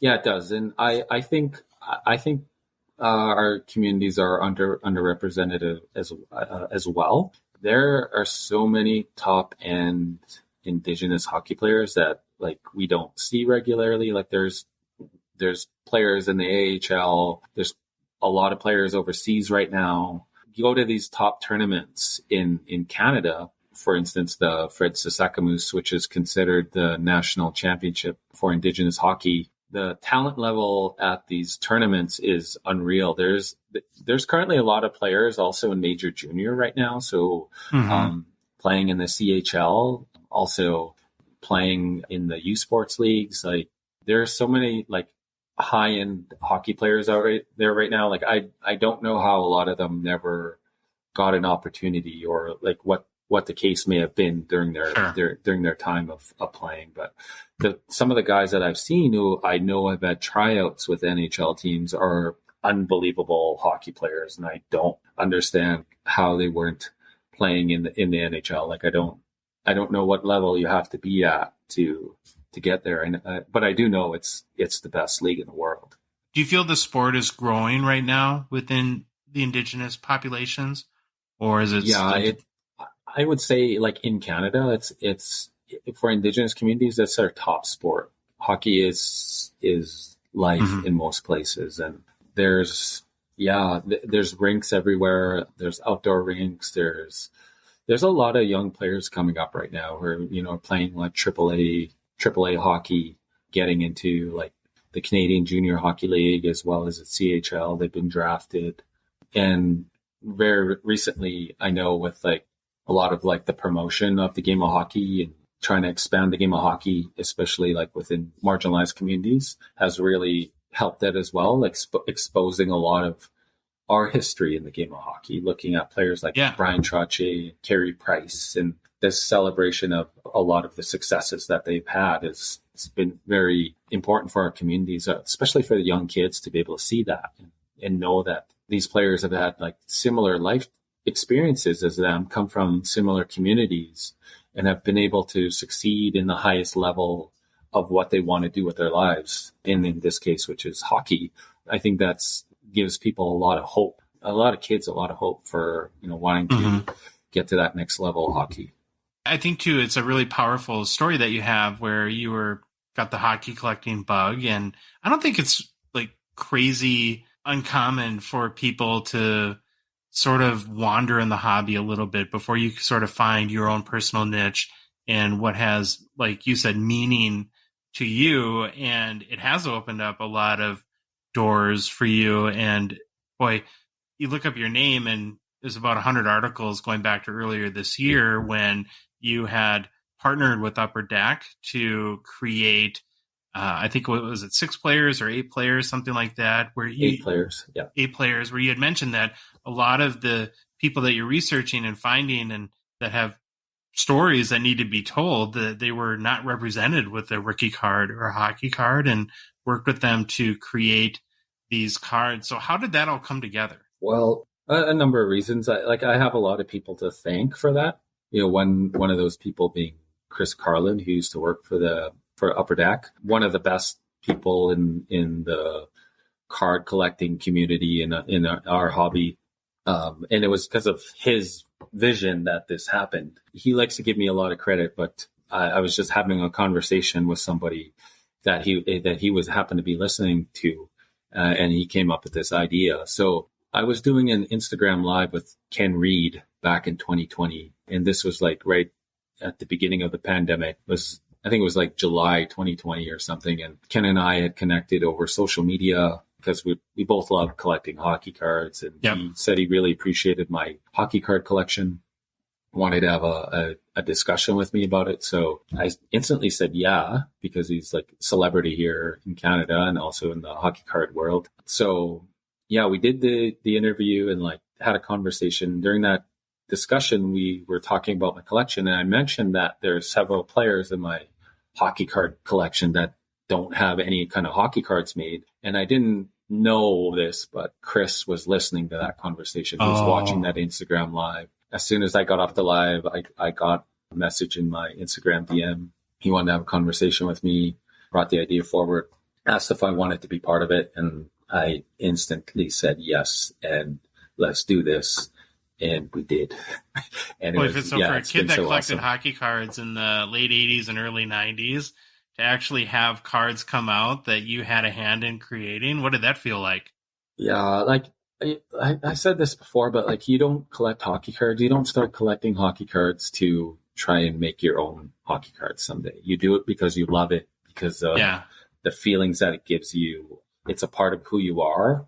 But to have that opportunity would be a dream for anybody who collects hockey cards. And yeah, I'm just so thankful that I got to be part of it. And if I could like talk to 8 or 9-year-old me who's collecting hockey cards, but also like sad at the same time because I can't play, to say like, go back and say this little boy saying like, you keep collecting and you keep having hope, because it's going to turn into something that is meaningful for you later down the road. So yeah, it's been so awesome. I think too, it speaks to the power of identity and the ability to identify. When you see someone, like you had already mentioned, that has succeeded at the highest level, and you're a kid and you can identify with that person, you're like, oh, this person grew up just like me. They look similar to me. That means I can do this too. And so I think to have cards like that come out is very cool for Upper Deck to be willing to sponsor and be part of. But, also I think a beautiful thing. And I think that I'm getting old now, right? We're in my 40s, and I'm kind of becoming that old guy that likes to watch the History Channel. And I'm just so much more interested now in the history of everything. And my passion is collecting hockey cards. And so I'm deeply interested in the history of the game, and I want to really understand how all whole different groups and walks and different types of people had their really fingerprints on what the game is today. Yeah, definitely. And there's been a lot of contributors to the game of hockey that come from different cultural backgrounds, different lived experiences that don't get acknowledged, and they're often forgotten about. So I think, as you mentioned, being able to know that history is important to understand, to like how we got to where we are right now. What do you see as like, what do you hope for, or what are you working towards? What would you like to see happen in the hobby as it relates to honoring the contributions of Indigenous players to the game?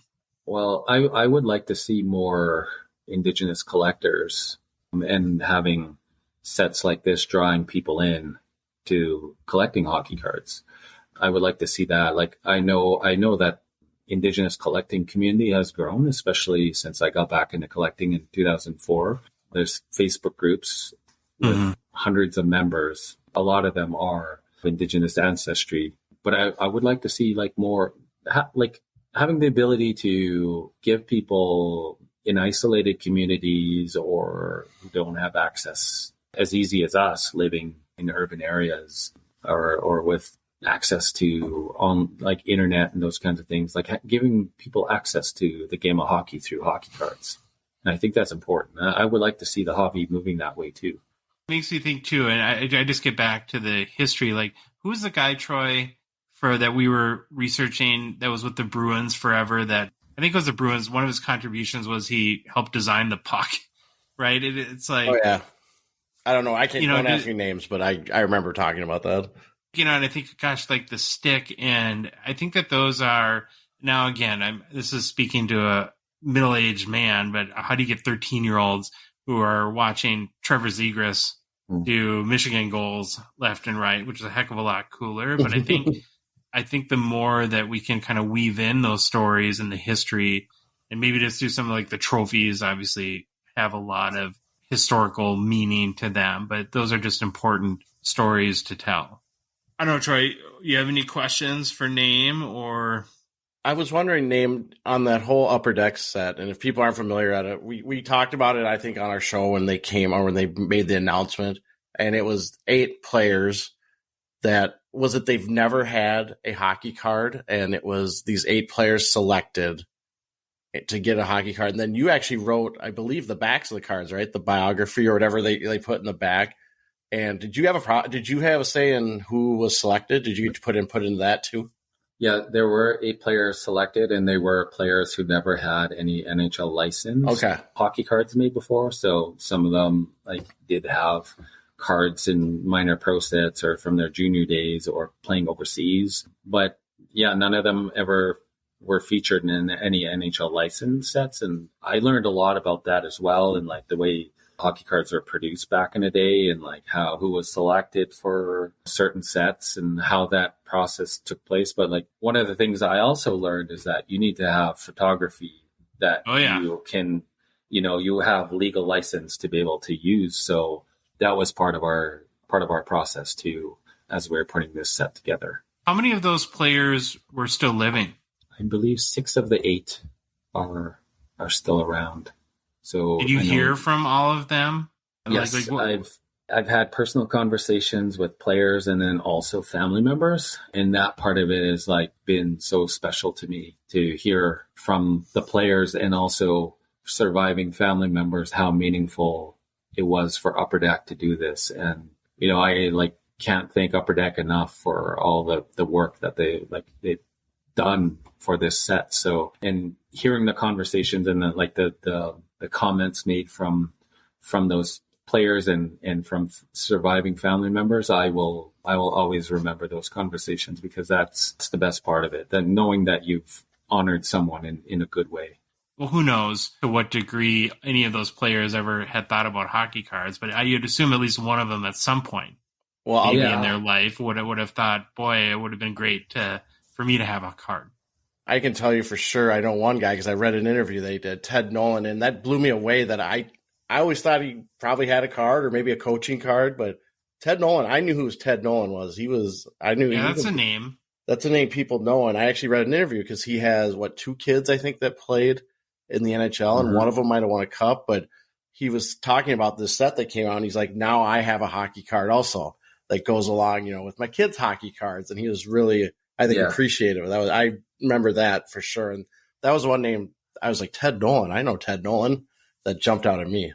Yeah, won the Jack Adams Award when he was coaching Buffalo. But yeah, his 2 sons played in NHL. One of them had a longer career than the other, as Brandon suffered injuries and he was forced to retire early. But Jordan won 2 Stanley Cups with the LA Kings. He also won a Stanley Cup with the St. Louis Blues.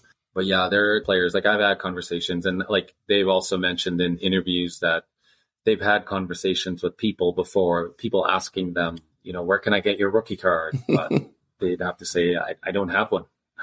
So they were super pumped about being in this. Yeah, I think it was Ted Nolan. I think it was Ted Nolan said he has photos that he would sign, but he never had a card, and now he has this card. And so when those came out, how was it released? For the most part, they were released at different youth hockey tournaments. So we wanted to be able to give youth an opportunity to have access to them, through their hockey. But they were also released at one card shop in Winnipeg, which is Indigenous owned. Yeah. And they're actually a certified diamond dealer with Upper Deck. So they got the opportunity to give them out at their store. But for the most part, most of them were distributed through youth hockey tournaments. Well, I read an article on the card shop, the Indigenous owned card shop, and he said he was flooded with calls from people, thousands of calls from people trying to get these cards that couldn't go to where the physical or at the tournaments that they were doing or the camps. I think there was Indigenous hockey camp that they were giving them out. Yeah. And that was, you want to see a reaction right there. Getting everyone calling this one card shop because that's where you can get them. Yeah. They were receiving calls from all over North America and from friends, from family members of all these different players. And there was a huge interest in them for sure. That's pretty cool. I have an idea. Talk to Billy or Tony or whoever and do a 101 for the player if they're still living or their family. If you do it again, I think that would be and just give it to them, right? Don't include it in the set to kind of make up for not having a card. I think that would be pretty cool. I don't have any kind of pull, but I'll see what I could do. We don't either, but we still suggest stuff to them all the time. So don't worry about that. Well, I don't, this has been really awesome, Naim. I really appreciate you joining our show. And like I said, we just want to learn about the sport in the game that we love and the history of the NHL. And I think that this is important and that we need to recognize all groups of people. And as you were talking too, it made me think a little bit about how maybe unique and where maybe like soccer would be another sport, but there's so many different cultures and heritages that are represented within the sport of hockey too, that, you have Russians and Eastern Europeans and Scandinavian people and Western Europeans and North Americans, of course, that it is kind of cool. It's a little bit of a melting pot, and it's probably only going to get more so like that as we go forward. Yeah, for sure. And I don't know if you're familiar, but there's the United by Hockey tour that's going on. It's just wrapping up, but it's a celebration of diversity in the game of hockey. So they talk about all these different people from different backgrounds who have been major contributors to the game of hockey. And it's like museum on wheels. And they're going from NHL city to NHL city from, I believe it was January, beginning at the All-Star weekend. And they're wrapping up here in a couple weeks. Oh, very cool. So if people want to learn more about whether it's current Indigenous players that are playing or the history of Indigenous people in the game of hockey or some of the work you do, the writing, I know you do you're a writer, you do a blog, where can they find more information?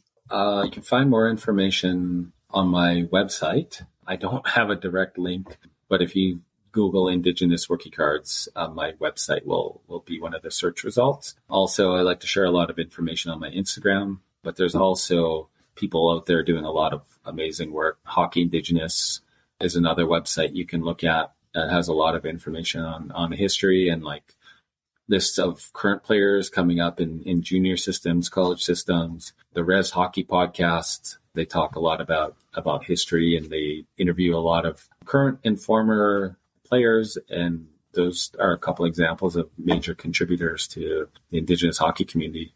Anything else people should know about, or is that really the best resources is just to go to your Instagram, which is Indigenous Rookie Cards, right? That's what people can search to find it? Yeah. Okay, great. Yeah, well, like I would say if you're looking for like comprehensive list of like different levels of hockey, I would say go to the Hockey Indigenous website. They also have a Facebook page as well. Yeah, and I'm gonna give a plug for your website because I actually have spent a lot of time in there lately. So if you have analytics, you'll see a guy in Minnesota that's probably spent 40 hours on the website. But yeah, if you go to Naim's website, the Indigenous Rookie Cards, and you click on one of the top banners of the years, there's a bio on every card.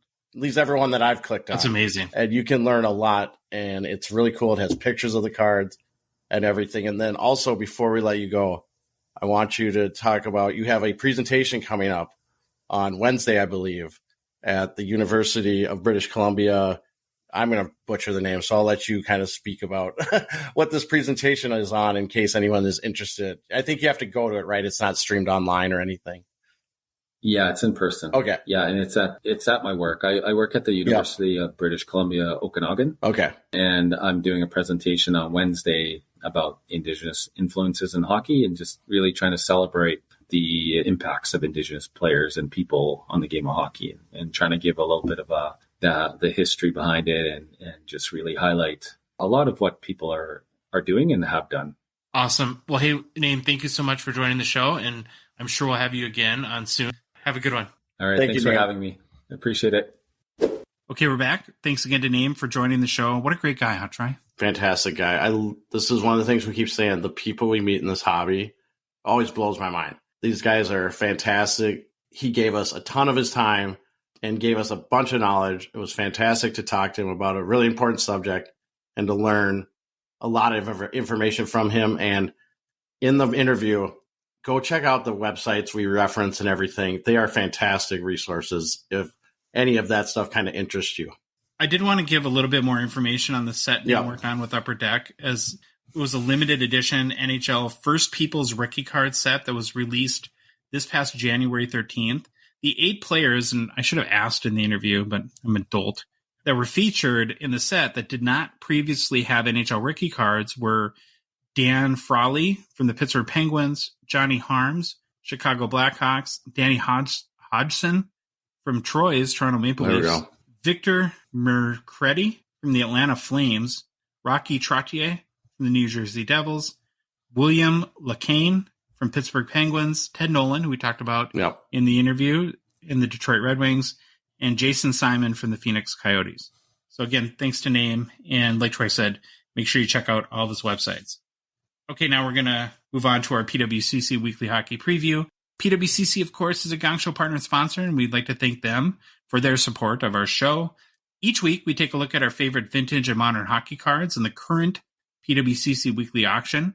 This week, Troy, there's 307 cards live in the auction, all of which you can find and bid on at pwccmarketplace.com. And like we always do, we're going to start with our favorite vintage cards. So the first one that stood out to me, Troy, is a 1910 C56 Hockey Jack Laviolette PSA 2.5. Do you think he's related to Peter? I just literally was thinking about that as I was reading his name, and I was like, I've heard that name. Oh, yeah, I just talked about him. Yeah. Maybe. Oh, you know what? Maybe. I bet this guy's from Canada. I bet it's going to be a stretch because Laviolette, the coach, is from America. But we'll go with maybe. Okay, maybe. Lately, we've had a lot more of the 1911 C55s in the PWCC Weekly, and we've definitely talked about those, than the 1910 C56. So to have a C56 of Jack Laviolette, it really stood out to me. I still don't understand, Troy, though, why the 1910 is C56 and 1911 is C55. Do you? I almost think I looked it up once, but if I would remember it, that would be another story. But I thought I did. But I don't think If anyone's an expert on pre-war hockey cards, would love for you to message us and school me as to the reasoning why 56 comes before 55. Just doesn't compute with my brain. The card is a PSA 2.5, so you know it's going to have some issues. But hey, it's also 113 years old too. And honestly, I think it's a really good-looking card. It's not very distracting. Probably the biggest issue is the centering from left to right. Might be a little bit of printing press ink or stain in the upper right corner. But from what I see, I didn't notice any creases. And the picture of Jack on the card doesn't have any huge noticeable defects that would distract you from enjoying it. Back of the card looks great too. I know you're a big card back guy, Troy, so that's really important. Best part of the card for me, hands down, is the colors. I love in these old cards when the colors are deep and vibrant. And overall, I would say it's a pretty decent PSA 2.5. It didn't get any of the PWCC high appeal ratings, but I think it looks pretty good. And if you're not familiar, Jean-Baptiste, or Jack Laviolette, played 9 seasons for the Montreal Canadiens. He was their first captain. I don't think he was as young as Nick Suzuki, though, Troy. He's also the first coach and GM for the Canadiens. Laviolette was one of the first Francophone hockey stars, having grown up in Valleyfield, Quebec. He played defense and seemed to be an offensive threat. Oh, no. Scoring 47 goals in 138 games, 0.34 goals per game. But Laffy would take that. Oh, jeez. Laviolette won a Stanley Cup in the 1915-16 season, was inducted to the Hockey Hall of Fame in 1963. Couldn't find any sales, Troy, for a 1910 C56 Jack Laviolette, PSA 2.5 in Card Ladder or Terapeak. But the all-time high sale for any copy of the card is for a PSA 3 that sold for $1,576 US just about a year ago, last June 19th. You got the current bid? $165 US. All right. Okay, but when you're going to take the next one, Yep. I'm going to give you a lot of props because I think this name would have scared me away. Yeah, I have no clue how to say the last name. The first name is easy, and I'm just going to say it once, and then I'm going to call him by his first name the whole time. For the card I saw and didn't know anything about the player, so right up my alley. 1954 Parkhurst Metro. I'm going to go with Price Die because it looks like Prystai. So it's a 1954 Parkhurst Metro. I'm saying Price Die. Number 35, PSA 8. PSA population 1 of 13. None graded higher. Okay. Love Parkhurst. I actually think it's a pretty cool name. I like a first name of Metro. That's very unique, I think, in 1954 or whatever, the 50s to have this name maybe. So once I saw this card, this was right up my alley. I had to do it. I know absolutely nothing about Metro, so I was thrilled to be able to do a little research into him and his career. But I'm going to start with the card first. Looks absolutely fantastic. It's got a great action shot picture on the front of Metro in front of another player And on the corner of the crease in front of the goalie, you can see the crease markings. You can't see the goalie, but you can tell he's in front of the crease. Not sure which crease, his team or the other team's, but it looks really cool. Centering looks really, really good. It's not 50-50, but it's pretty dang close. It looks really nice. Corners and edges look very clean. There's some very minor rounding if you zoom in on the corners. And I do mean very minor. You have to get in there really close to see it. Edges look great. He's in a Red Wings jersey, and like you said, colors pop. The red on the jersey looks really nice. Great looking, high grade 54 Parkhurst card. You know, if you're a set collector or a Metro fan, this would be great. The card looks just fantastic. So now let's get into Metro. I want to learn about Metro Price Tag. I can't believe it. I know I'm butchering that last name. He played 675 NHL games, scoring 151 goals, 179 assists for 330 points over an 11-season career. Best season of his career from point standpoint was 1949-50, where he had 29 goals, 22 assists for 51 points in 65 games. I didn't throw in a Laffy joke. I'm nicer to Laffy than that. He's a big Laffy supporter. I'm a Laffy guy, two-time Cup winner. He won it in 52 and 54 with Detroit, played for Chicago and Detroit during his career. Here's my fun fact. In 1947, Metro moved to the Chicago Blackhawks. Metro played on the meatball line or Boilermaker line with Bert Olmsted and Bep Guidolin. Guidolin? I apologize. Guidolin? Yeah, Guidolin. Fun fact, he was nicknamed Marvelous Metro. Love it. I could not find any sales of a PSA copy of this card, but I did find a PSA 6 that sold on November 5th of last year, 2022, via eBay.ca for a whopping $17.37. Current bid on this card right now is $94 US. Well, looking at our notes here, I just remembered that I also picked a terrifying name for my second vintage selection. And I even spelled it out phonetically, and I'm still panicking here, Troy. It's a 1964 Gilles Villemure. PSA 7, top 49, with 37 graded higher. I don't know. Gilles, I think Gilles Villemure. I'm going to be honest that I just got suckered in this one by the price. Current bid is $460. I'm going to interrupt you. I did the same thing. I actually put this card down, and then I was like, well, I better check. And you already had it listed? Because $460, really? I already gave away the current bid, but $460 for this, I was like, okay, that looked interesting, but then you already had it. Well, it just makes it stand out. Yeah. And you got to like, why is this one going for so much more? So that was my original interest in it. There's, I think, a couple other tall boys from 1964 that were significantly lower. So I knew nothing about Mr. Villemure. First order of business, per usual, I had to try to pronounce his name, which I've obviously butchered. I did go to YouTube to get the pronunciation, so hopefully I was at least close. The 1964 Topps Tall Boy is not his rookie card. The rookie is actually 1963 Topps. Apparently, though, the 64 Topps Villemure is a short print, as were, I believe, 18 others in the 100 card set that year. There it is. It's a tall boy, of course, which I think a lot of people have either a love-hate relationship with. Either like him or you don't. I generally dig tall boys. One of the reasons why I like him is I appreciate the fact, especially ones that have high grades, how almost impossible, given that they're such weird sizes, that the cards survived in that good of condition for as long as they did. Villemure was a goalie who played most notably for the Rangers, but also the Blackhawks in the 60s and 70s. Also spent a couple seasons playing for the Canucks in the WHL. He was the WHL Rookie of the Year in 1963, won a Calder Cup in 1970 in the AHL with the Buffalo Bison, so kind of went back and forth, it looks like, in his career. But then, Troy, a year later, shared the Vezina Trophy in New York with Ed Giacomin. Ended up playing in 3 NHL All-Star games in 1971, 72, and 73. Did not make the Hall of Fame, so I think it's one of the first guys we've ever picked that was not Metro wasn't in the Hall of Fame either. Oh, wow. Streak died today. Last sale for 1964 Topps Gilles Villemure, PSA 7, $805 US in August 2022. All-time high 848 in the PWCC Weekly in July 2017. Current bid, I think, is still $460, as you mentioned. And French names are really hard for us to pronounce for some reason. Okay, we're going to switch to modern cards. We have 2 cards this week we want to highlight. The first one, Troy, is a 2017 Splendor Borderless Gold Jaromir Jagr. Patch auto out of 5, SGC 9.5 with an auto 10.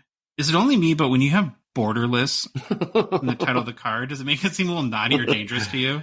I think I'm probably just weird, but I got to I'm curious because, like, I'm sure there's tons of cards that are borderless, but it's interesting they call it out on this one. For some reason, I've kind of gravitated to PC and Yager a bit in the past year, so that made me, other than borderless, made me interested in the card. He, of course, has the greatest mullet of all time in the game of hockey, and plus he was a pretty decent player, too. Honestly, Troy, this might be one of the best Yager patch autos I've seen. Did you get a chance to look at the card? I did look at it yesterday. I'm going to pull it up again. Okay. It's a horizontal card, great image of Yager, beautiful, big, bold auto. A different but cool patch window that's more vertical and skinny, but does have a 3-color patch with 4 breaks in it, which is pretty cool. Number to 5. Who doesn't like that? Now I'm going to get back to the sultry borderless feature on this card. So it's not as exciting as you might think. Basically, the higher number parallels have borders, which is shocking. And at the gold 5, I guess, was borderless. I will say this, though. The borderless card looks way better than the bordered ones, in my humble opinion. Yeah. I was going to say, this card, it looks great. I don't know if I like it in a slab.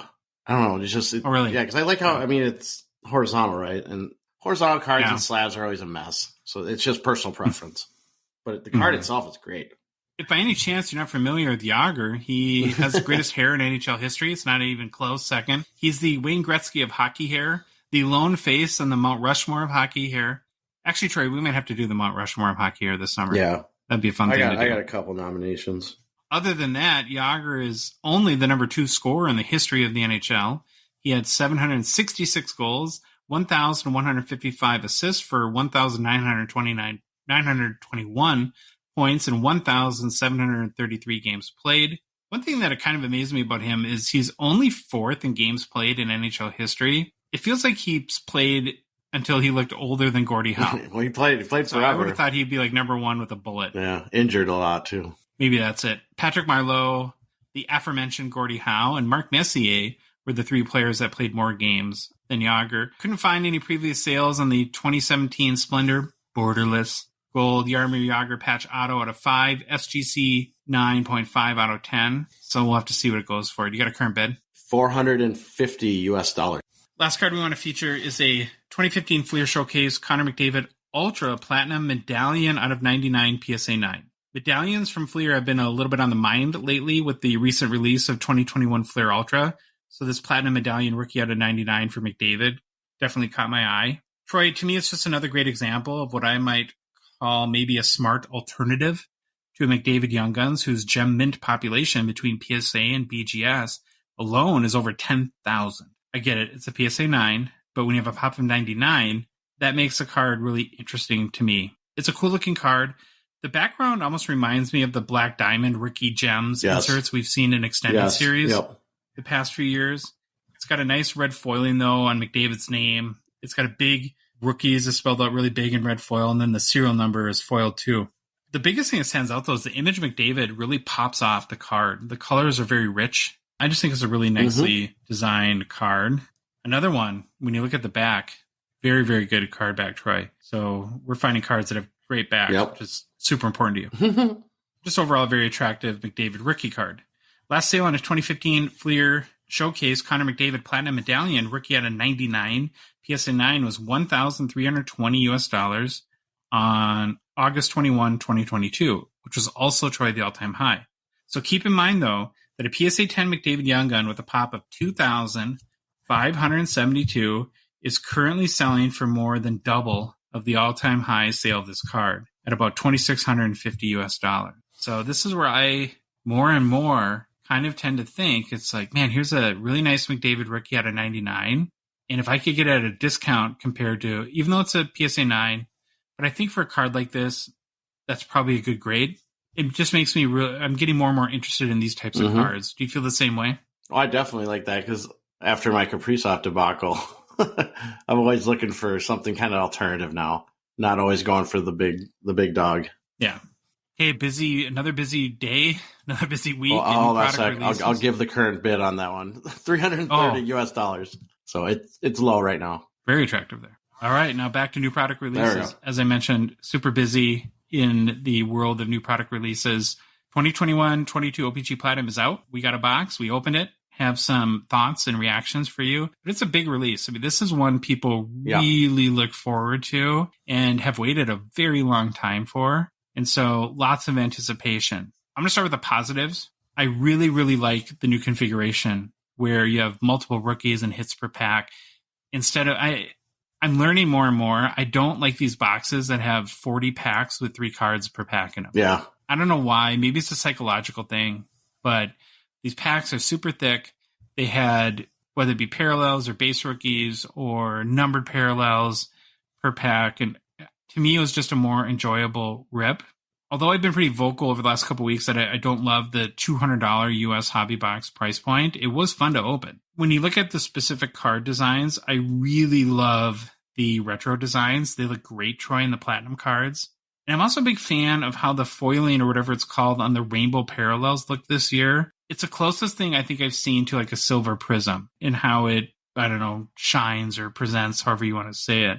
I think I got one of these too. When you have the retro design, especially the rookie, and you have the rainbow parallel, it's just awesome. And I think that that's a single that I'll be buying for some key players definitely down the road.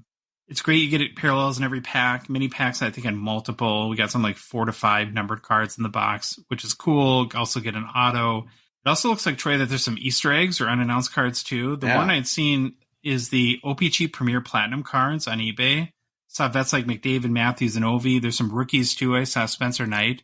Yeah, did you get a chance to look at those cards? They're pretty awesome. I have not seen those yet. I'm just a huge fan of unannounced cards. Mm-hmm. And I know that when you do your research, it's kind of makes it a little more difficult, but they're just pretty cool when you have that kind of unexpected value that you could potentially hit in a box.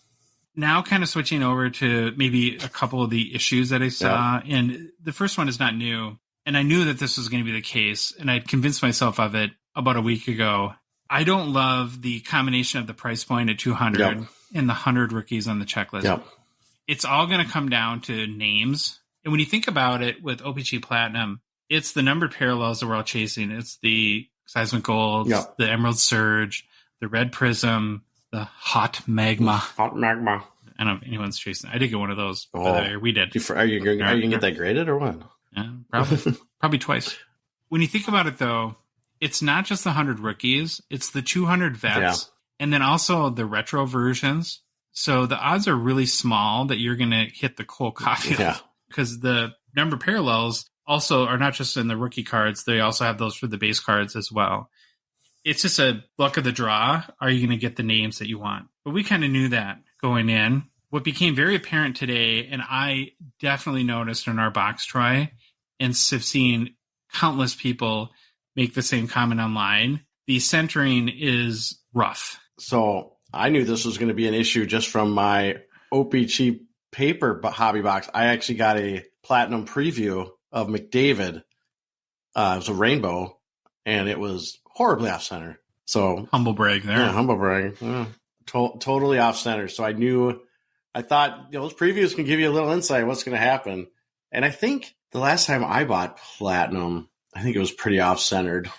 So yeah, it's pretty atrocious. And I didn't plan to do this. Oh, here it is. No, that's not it. Are you going to show me it? I'm just rifling through. I got to show you this one card that is, oh, here it is. This could be the worst centering I've ever seen in a card in my entire life. I'm going to try to get. Wow.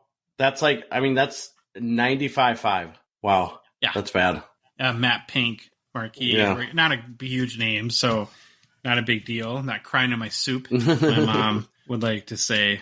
When you have these quality issues, to me, it's always the double-edged sword from the hobby point of view, because it makes opening the box today a little more frustrating and a lot less enjoyable.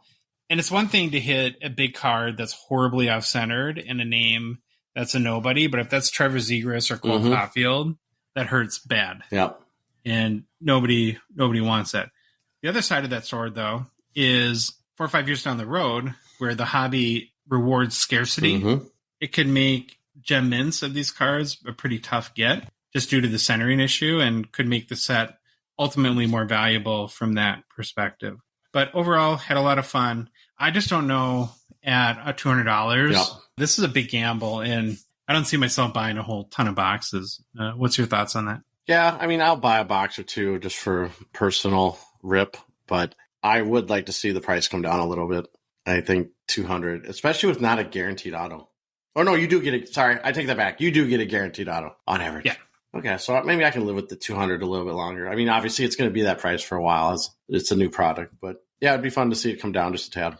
I don't think it's coming down anytime soon. Nope. And maybe never. Maybe it might go up. You never know. And all the hoopla then of Platinum being out, we got notification from Upper Deck that next Wednesday, we have another new set releasing. This is getting exhausting. Yeah, it's getting really exhausting.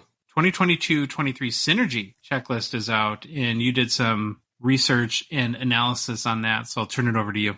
All right, Josh. Yes, we have a 2022-23 Synergy release. So I guess a new Synergy release. This time it's 22-23. If everyone remembers, 21-22 Synergy was just released on February 1st of this year. So now 4.5 months later, and now we have another Synergy release. If you're a big Synergy release fan, this is like Christmas for you. Maybe it might be a little too soon. I don't know. But again, I was trying to think about it and be honest with myself. If Upper Deck has to keep trying to play catch up, they just got to put out what they put out. And if it happens like this, it is. And maybe it's a bit too soon, but I think I'd rather have the products coming out and them catching up than waiting or holding it. It seems like they're trying to stagger current year releases with older ones that they're trying to catch up.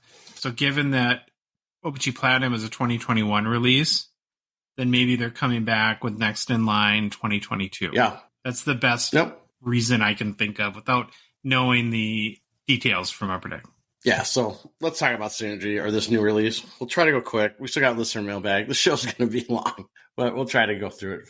So if you remember, or if anyone remembers, Synergy, what makes Synergy unique is that it doesn't follow the standard hit-based format that is common these days. Instead, it offers a product that focuses more on inserts and low-numbered base cards. In fact, the base cards rank among the rarest cards in the set. No guaranteed autos. I'm always looking for that information. But let's run through the 22-23 Synergy checklist quick and kind of get a lay of the land. If we look at the base cards and the rookies, the base cards, remember, are extremely rare. The main lineup includes veterans, legends, and rookies. And veterans and legends base cards are serial numbered out of 13. And rookies are serial numbered out of 23. And then there's also some rookie short prints that are serial numbered out of 23. And the rookie short print portrait cards check in with just 13 copies each. So again, pretty crazy. I kind of like that. I like that the base cards are the rare ones. I like how they mix it up. There's also parallels as well, and these are actually a lot more plentiful than the base cards that they're based on. Every other pack for both Hobby and E-Pack have a red parallel. Of these, half of the ones found in Hobby packs have a code that can be used for the 22-23 Synergy Bounty. There's also purple parallels, which are serial number 99 or fewer, and gold out of 25 versions are also available. And some of the purple cards also come with autographs. Next, we have inserts and autographs. I'll start with just the pure auto cards. There's greater than signatures, there's Rink Ink, and Rink Ink rookies. All three sets have orange and one-of-one blue parallels. Rink Ink, but that's hard to say. Rink Ink rookies also have mystery gold cards. I like that. Mystery gold cards. Are they borderless? Yeah, maybe they should be. We got to talk to Billy about that.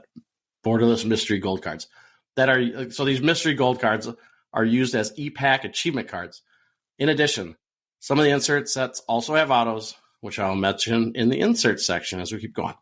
So for the inserts, we have Cast for Greatness. This is basically, I think this is a returning set, if I remember right, and it has stars done as metal cards. So these are the metal card ones. Some of these also have autographs, and Cast for Greatness are 1 out of 62 packs. There's also Cranked Up, which are acetate cards, and there's a 100-card set of these where the base versions have 699 copies each, but there's also parallels, red, blues, purple, green, pinks, black, and gold Spectrum 101s that are available. Then we have Light Up the Night, also has 100 cards.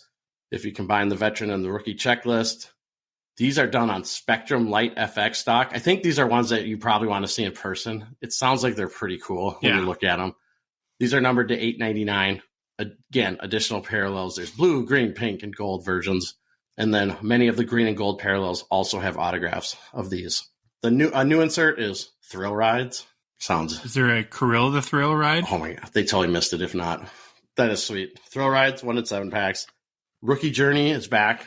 They have separate home, away, and draft versions for each of the featured 18 players on the checklist. If I remember right, this is the one I saw. I think it was Owen Power, and it was our favorite. It looks like a glamour shot, the portrait one where they got the jersey on in the head. Not our favorite, but always interested in see those. Other 22, 23 Upper Deck Synergy inserts include 2030s. That's the name of the card, 2030, which is like players who they think will be stars in the year 2030. They can be like Cale Makar. You think he'll be a star. There's also Star of the Show, Star Quest, and Synergistic Duos. And then the Star Quest also has gold autos. There's also a bounty program. So all you bounty program hunters, this new Synergy release has a bounty program. Revolves around the red parallels found in hobby packs. Half of these have a code on the back. First 25 collectors to put together a full 125 card set and redeem them are eligible for exclusive cards not in the packs. Same kind of standard deal. First 10 get gold parallel sets for both the base set and the Cast for Greatness cards. The remaining 15 get the gold base sets. I think one of the reasons where my disconnect on Synergy is, in most sets, it's very easy to identify the card from that set. Future Watch Auto out of SP Authentic, or Young Guns out of a flagship series. Even Ice Premieres out of the Upper Deck Ice set. What's the card in Synergy? Great question. Is it the Cast for Greatness? Would that be the metal? Or is it a set cards that doesn't have... And maybe that's what I don't get about this set, is I don't really understand what the big chase is. Hopefully someone tells us, and then we'll know, and then we'll be all over them. All right, overall, there are 2,854 different cards on the checklist. So we've seen bigger. A lot bigger. The hobby box breakdown is as follows. Cards per pack, you get 3. Packs per box, you get 8. Boxes per case, you get 16. The set size is 129 cards. Release date, which is always subject to change, is tentatively scheduled for June 28th, 2023. Now, what to expect in a hobby box. This is always fun. A 2030 Star of the Show or Thrill Rides. You should get 5 total of those. Cranked Up, you should get 3. Light Up the Night or Light Up the Night Rookies, you should get 4 total. Rookie Journey or Synergistic Duos, you should get 3. Red Parallels, 8. Base cards, Rookie SP Red Parallels, autographs, or premium inserts, you should get 1 of those. So, interesting breakdown. And now I did find this info for the big ballers out there like Josh. Here's the case breakdown. You should get 6 autographs, 2 Cast for Greatness inserts, 2 Cast for Greatness numbered base and or numbered purple parallel cards, unsigned, 2 Star Quest inserts, and 1 unannounced insert, an Easter egg. So we already know there's Easter eggs in this thing. Don't know what they are yet, or I haven't seen anyone. Actually, we won't know until it's out. Current pricing. This is where actually I'm a little bit intrigued. David Adams and Steel City in the U.S. have it listed for $99.95 U.S. Clouts and Chara has it listed at $139.99 Canadian. So I am kind of intrigued by the price. I like that it's under 100, just barely. 24 cards, so just not a lot of fluff, I guess you would call it. So that's it. Okay, we're going to move on to mailbag. Oh, mailbag. It's so big. Mailbag. First question from Instagram, Liebner. What metrics do you use to decide if you submit a card for grading or not? Okay, Troy, you can go first. Yeah, mine's pretty easy. I just do cost to acquire the card plus cost to grade the card. Add those up. Then I also want to calculate what I think I would get for the card given the grade I think it will get. And if that number is greater than the cost to acquire the card plus the cost to grade, that should be a profit. And depending on how much that is, because the thing people always forget is about your time, right? You got to take your time into account with this stuff. However long it takes you, that's opportunity cost that you are giving up to do something else. So I think that's how I look at it. I'm very simplistic. I will fully admit I don't grade a lot, if ever. I do grade every once in a blue moon, but it's not a lot. I think that's a good answer. The only thing I would add to it is if your equation estimates that you're going to get like a PSA 10, I will usually try to factor in, well, what if this comes back a 9 and I've overestimated the grade on my card to make sure that the economics still work if the grade doesn't come back exactly what you expect. Yeah. All right, next question from Instagram, Elite Sports Pulls. Do you prefer used in rookie photo shoot or event worn patches or swatches in rookie cards? I prefer game used memorabilia. No, I get your question. I will take event worn over used in rookie photo shoot language any day. At least event worn gives me a little bit of hope it was used in some kind of cool event other than the rookie photo shoot. But it could mean the same thing. I mean, an event is a rookie photo shoot, so who knows? But I'll take the event worn verbiage. Isn't the rookie photo shoot pretty much the first major event that a player? For that reason, I'm not really against it. I am very, very much, though, more of a manufactured banner. Oh, you like the manufactured patches? Yeah, you're biggest supporter of those? Next question from Twitter, Sebastian Engelhardt. A few weeks ago, I pulled an Austin Matthews Emerald Surge Platinum Preview, numbered to 10. What exactly is the point of the previews? Will I be able to pull the exact same card in Platinum this week? Yes, you will. Yes. So the point of the Platinum Previews, Sebastian, I think is really just to promote O-Pee-Chee Platinum within the O-Pee-Chee paper set. It's a very limited checklist. I think there's only like 3 or 4 rookies this year and a couple of vets. And they'll have the same parallels that they do. I really see those as a short-term opportunity in between the time O-Pee-Chee paper is released and the Platinum set comes out. Once Platinum is out, I'm pretty sure collectors will, given the choice, take the O-Pee-Chee Platinum released Emerald Surge Austin Matthews over the Platinum Preview, but it's still a very good card. Yep. But I do see how it can feel a little redundant. Agree. Next question, Facebook, Michael Buckley. I guess 2 questions. What's the most valuable card or piece of memorabilia you own or have owned in the past, not including priceless items to you? All right, Troy, go ahead. Well, I said at one time it was my Kaprizov Young Guns PSA 10 when I bought it. It was probably one of the most expensive things. Now for cards, it's probably the complete 2013-14, the Cup Monumental Patch auto booklets for Pekka Rinne. I have all 3, so that's pretty cool, and that's worth a good chunk of change. Not an extraordinary amount of money, but it's probably the most expensive like hockey card memorabilia I have. Non-hockey related, I do own a first print run of Smashing Pumpkins, Melancholy, and the Infinite Sadness vinyl. So that is worth a nice amount of money. But I listen to it. My favorite card. I was going to say, the funny thing is I listen to it. It's not like I keep it in a sealed case and I'm never going to touch it. Yeah. I play it. I think my most valuable card is a 1956 Topps Jackie Robinson PSA 7. I don't even know what the price is. I haven't looked up in a long time. I just keep it in my case. But next question for Michael was, this is kind of amazing. I know it's not hockey, but a friend of mine is looking to unload a golf cart that was driven by Tiger Woods in quote unquote the match. Not the replica, the actual cart. What avenue would you suggest, or have you fallen into something of this caliber to, I assume, to sell it? I would call an auction house immediately. And I'd probably call Goldin and see if you can get on the Netflix show. Because the amount of hype that you could get, I don't know what the deal is with the show, if it's still filming, if they're going to have seasons or whatever, but that's where I would go. I would go to Goldin because they'll get an expert, they'll promote it.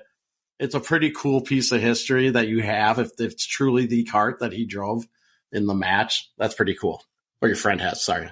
I think that's a perfect avenue for it. Yeah. Next question, Instagram, Maze Sports.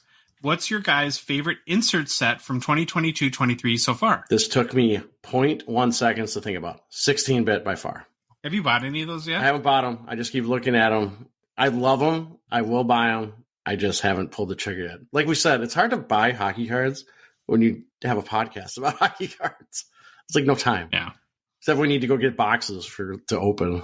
So we get. Which player would you get first? I'd probably get the Kaprizov one just for the wild angle. Yeah. I like him in the OV one. Yeah.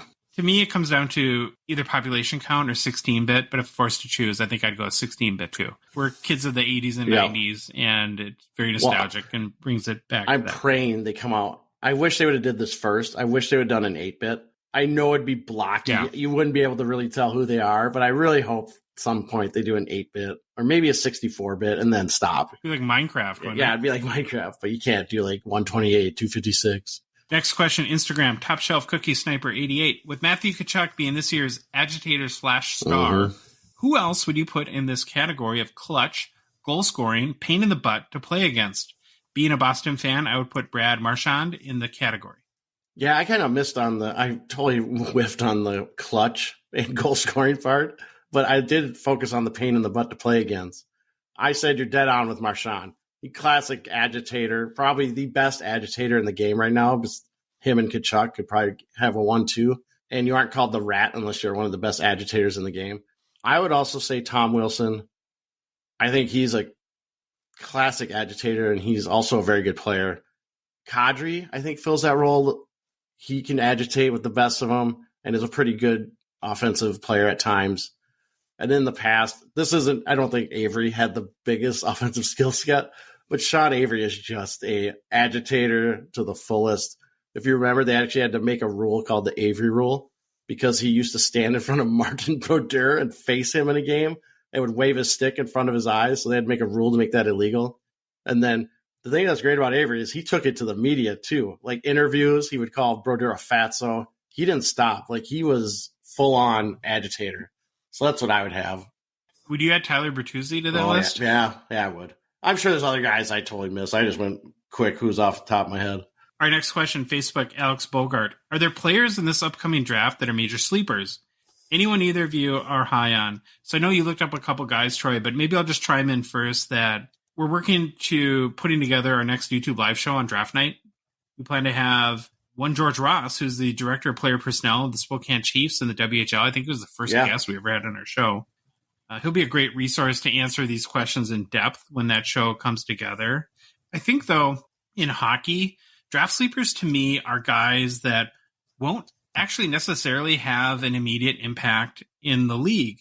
They're guys that have supreme talent, but for some reason won't play for a couple years, or there's just something weird about their situation. And being a Minnesota fans, the Kaprizov is the best situation. He's drafted 135th overall in 2015.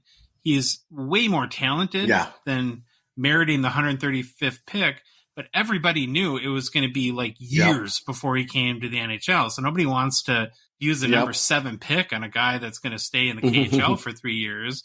And that caused him, I guess, to be a sleeper in some regards, where a guy that was drafted later ended up having a great career. So in general, or from a rule of thumb perspective, those are the type of guys I would look for. And then the challenges are just not probably going to have impact right away. So you have to file them away, so to speak. Yeah, I think that's a great point on the sleepers and what they are. And I just don't follow the draft prospects closely enough to know who the sleeper ones are, because then you get down further in the pool. Like, it's really easy to find info on the top guys. I do know, even though I don't know who the sleeper is, I do know how to do some research. And I saw a couple names keep popping up, and I stole blurbs from Corey Pronman at The Athletic, who does a ton of prospect research. And one of the guys I saw was Rasmus Larsson, who's a left-handed D. He's 6'3", strong skating ability, has continued to develop his offensive game. He will be in the USHL next year with the Green Bay Gamblers. I think they're still the Gamblers. I should have checked if they're still called that. And likely to play college hockey in the future as well. So like Josh said, this is a guy that you will not see 3 to 5 years maybe. He'll be in the NHL finally if he makes it. And then another one, I want to try to find a center. Luke McNamara plays for Saginaw in the OHL. And what Pronman said about him is McNamara's best shifts look like that of a no-doubt top 2 round pick. That's pretty good. He has NHL skating and puck skills, 6'2" frame, instantly appealing. And now the bad. The issue is the gap between those best shifts, whether it's hockey sense or compete issues, which I never want to hear. McNamara is very inconsistent and frustrating to watch, but if he ever figures it out, the former first-round pick in the OHL draft has the potential to pop. So that's a couple names that I saw pop up a lot when I was looking at the research, and so I just want to give a little info on them. Another thing that makes it hard for us Americans, especially not on the West Coast, where you do have a couple of WHL teams, is we're so disconnected from the CHL, where a lot of these guys play for a number of years and you get to know them but even a little bit. They're just not on our radar ever. Agree 100%. Like, our radar is basically college hockey, because even the USHL is not, it's not easy to find that game online if you want to watch a United States Hockey League game, or even AHL games and all those other leagues. College hockey is probably the easiest to find online for those guys up and coming. Yeah, Alex, you want someone from our wheelhouse? Logan Cooley. There you go. Logan Cooley. He's awesome. Okay, next question from McCleb Hockey Cards. Should Upper Deck cut some products in order to increase the scarcity of certain hockey cards? Want to go ahead? Yeah, I always struggle with this question, and it's probably just because I don't know enough. But I always come back to the conversation we've kind of had on certain releases here and there. It's these releases that we just don't know where they fit in the grand scheme of things. Like I can always see these one sets as entry level. These are your mids. These are your upper tier. And then there's some of those in between where you don't really know where to put them. And maybe it's those sets. I don't know. Or personally, I'd probably like to see MVP go away and maybe just use O-Pee-Chee paper as that one entry point for like a cheap paper product. But that's about all I got for this one. It's so hard to answer this question because Upper Deck keeps all of the sales trends and data proprietary. So, we could perceptively think that a set like MVP isn't as popular, isn't very popular, doesn't have a place, but then lo and behold, it sells like crazy. And that would change our perception of it. I don't know if they should make moves right now. I'm kind of expecting and hoping that Bedard Mania gets a lot more people into the hobby. And so I think having products to serve all those people will be a good thing next year. If that was not the case, though, some of the products I'd put on my questionable list that maybe could be retired would be, I agree with you, an MVP.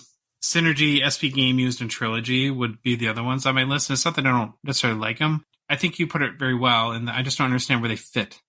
And getting back to what I said earlier about, like, what's the chase? Oh, and right? Okay. Within each of you those said sets. SP Game Use, right? I thought you said SPA. I was like, whoa, not that one. My big issue with SP Game Use is that it's not really ever game used. Yeah, that's our big issue with that one. Makes me feel pointless. That it's kind of pointless from that perspective. Okay, next question. Instagram, Chris Perry. Do you know how Upper Deck decides what's going to be a redemption versus what is going to be an update the following year? For example, why is Dylan Cousins Future Watch Auto an update in the 2021 SPA, but others are redemptions in the year they're actually rookies? This is a great question, Chris. We reached out to Upper Deck, and Billy wanted to get the best possible answer for you, and here's what he said. Thanks to Billy for answering so quickly, by the way. We put redemptions in for cards that we feel comfortable are going to get, that we're going to get them back in a reasonable amount of time. Usually there will be a discussion with our talent acquisition to find out who those people are. So if they're not confident that they're going to get them back in a reasonable amount of time, then they'll include them as updates down the road when they have them in hand.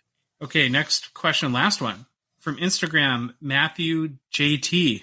What's the best way or some options to look at the price history of a card so that a person can realize a good deal? For example, if I wanted to hold on to a card in hopes that a player or team will make playoffs again next season, how do I know if it's worth the wait to sell that card at a potentially higher price versus what I can get it in the off season? So I kind of took this, Matthew, as in two parts. First of all, what are some options to look at price history or comps or comparables?